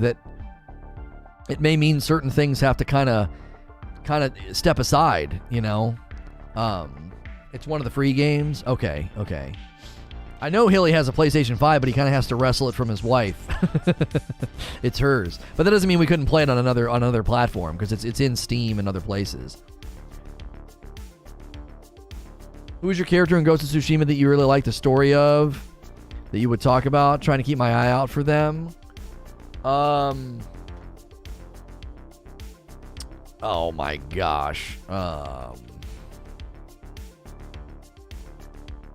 What was his name? Ishikawa. Sensei Sadanbu Ishikawa. Yeah, Ishikawa is the man. I love him. Him and Yuna. All right, I think my favorites. I thought Yuna's model, like the way they put her in the game, there was something that was so stunning about her. I thought she was absolutely beautiful, and I loved her character. She was awesome. So, Yuna, Sumali Montano is who's played by Yuna. Is that what she looks like in real life? I thought they base all the characters off of real people. Oh gosh, she's a real person. Whew. Yeah, she's great. She is stunning. She's great. Her, Yuna and Ishikawa were like my 2 favorite characters.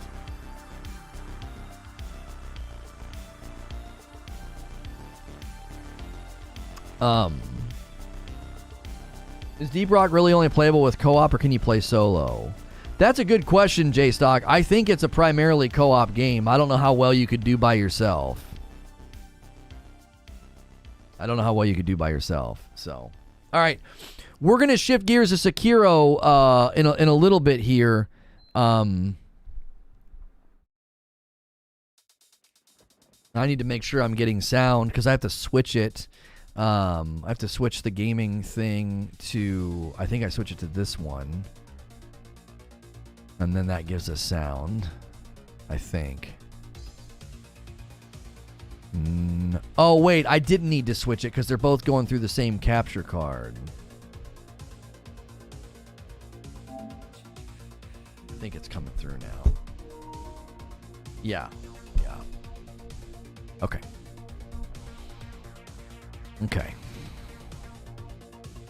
Sekiro. All right. And then I got to go into this scene and turn on that. Okay. All right. Hey, guys, we'll be switching gears, so please stick around for the gameplay. And don't forget that we have a premiere today on Presents at 3 o'clock. Just about Tally calling out the people doing the copyright stuff that we were just kind of talking about. So make sure you're here for that. And make sure you're here tonight for the New Year's Eve bash with Halo Infinite custom games. My wife might join for some shoutcasting. It should be hilarious. Don't go anywhere. I will be right back.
Has anyone played the Surge series? Yeah, I've heard it's pretty good if you're into Souls games and stuff, but I never played it. I heard people liked it. I heard they thought it was good. Okay. Tweet.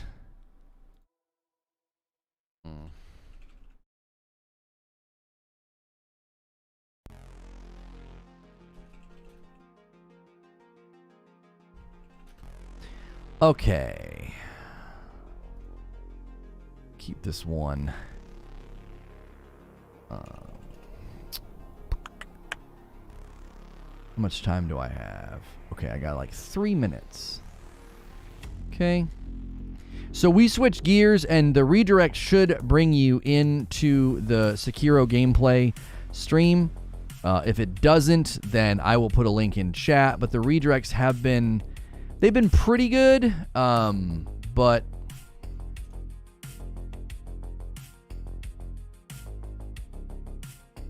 Is there a Sekiro Twitter account? Oh, there is.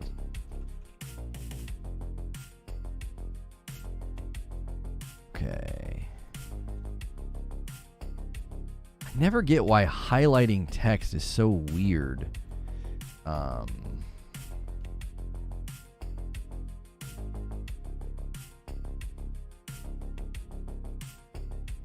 Okay, that's where we're headed. In chat.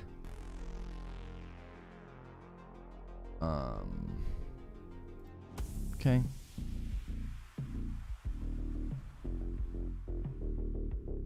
Slightly smaller. And then we'll turn this off, turn this on.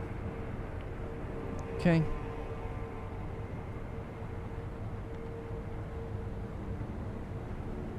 Hey, thanks for clicking on the video. Continuing our Sekiro gameplay. Last episode, we beat the White Ape. This is episode 7 for From Friday. Really enjoying Sekiro gameplay in anticipation of Elden Ring release date, which we covered this morning. A great interview from Miyazaki. If you missed that episode, Elden Ring release date explained. We walked through why they delayed it. This is just the regular delay to February. There's not like a new delay. But we did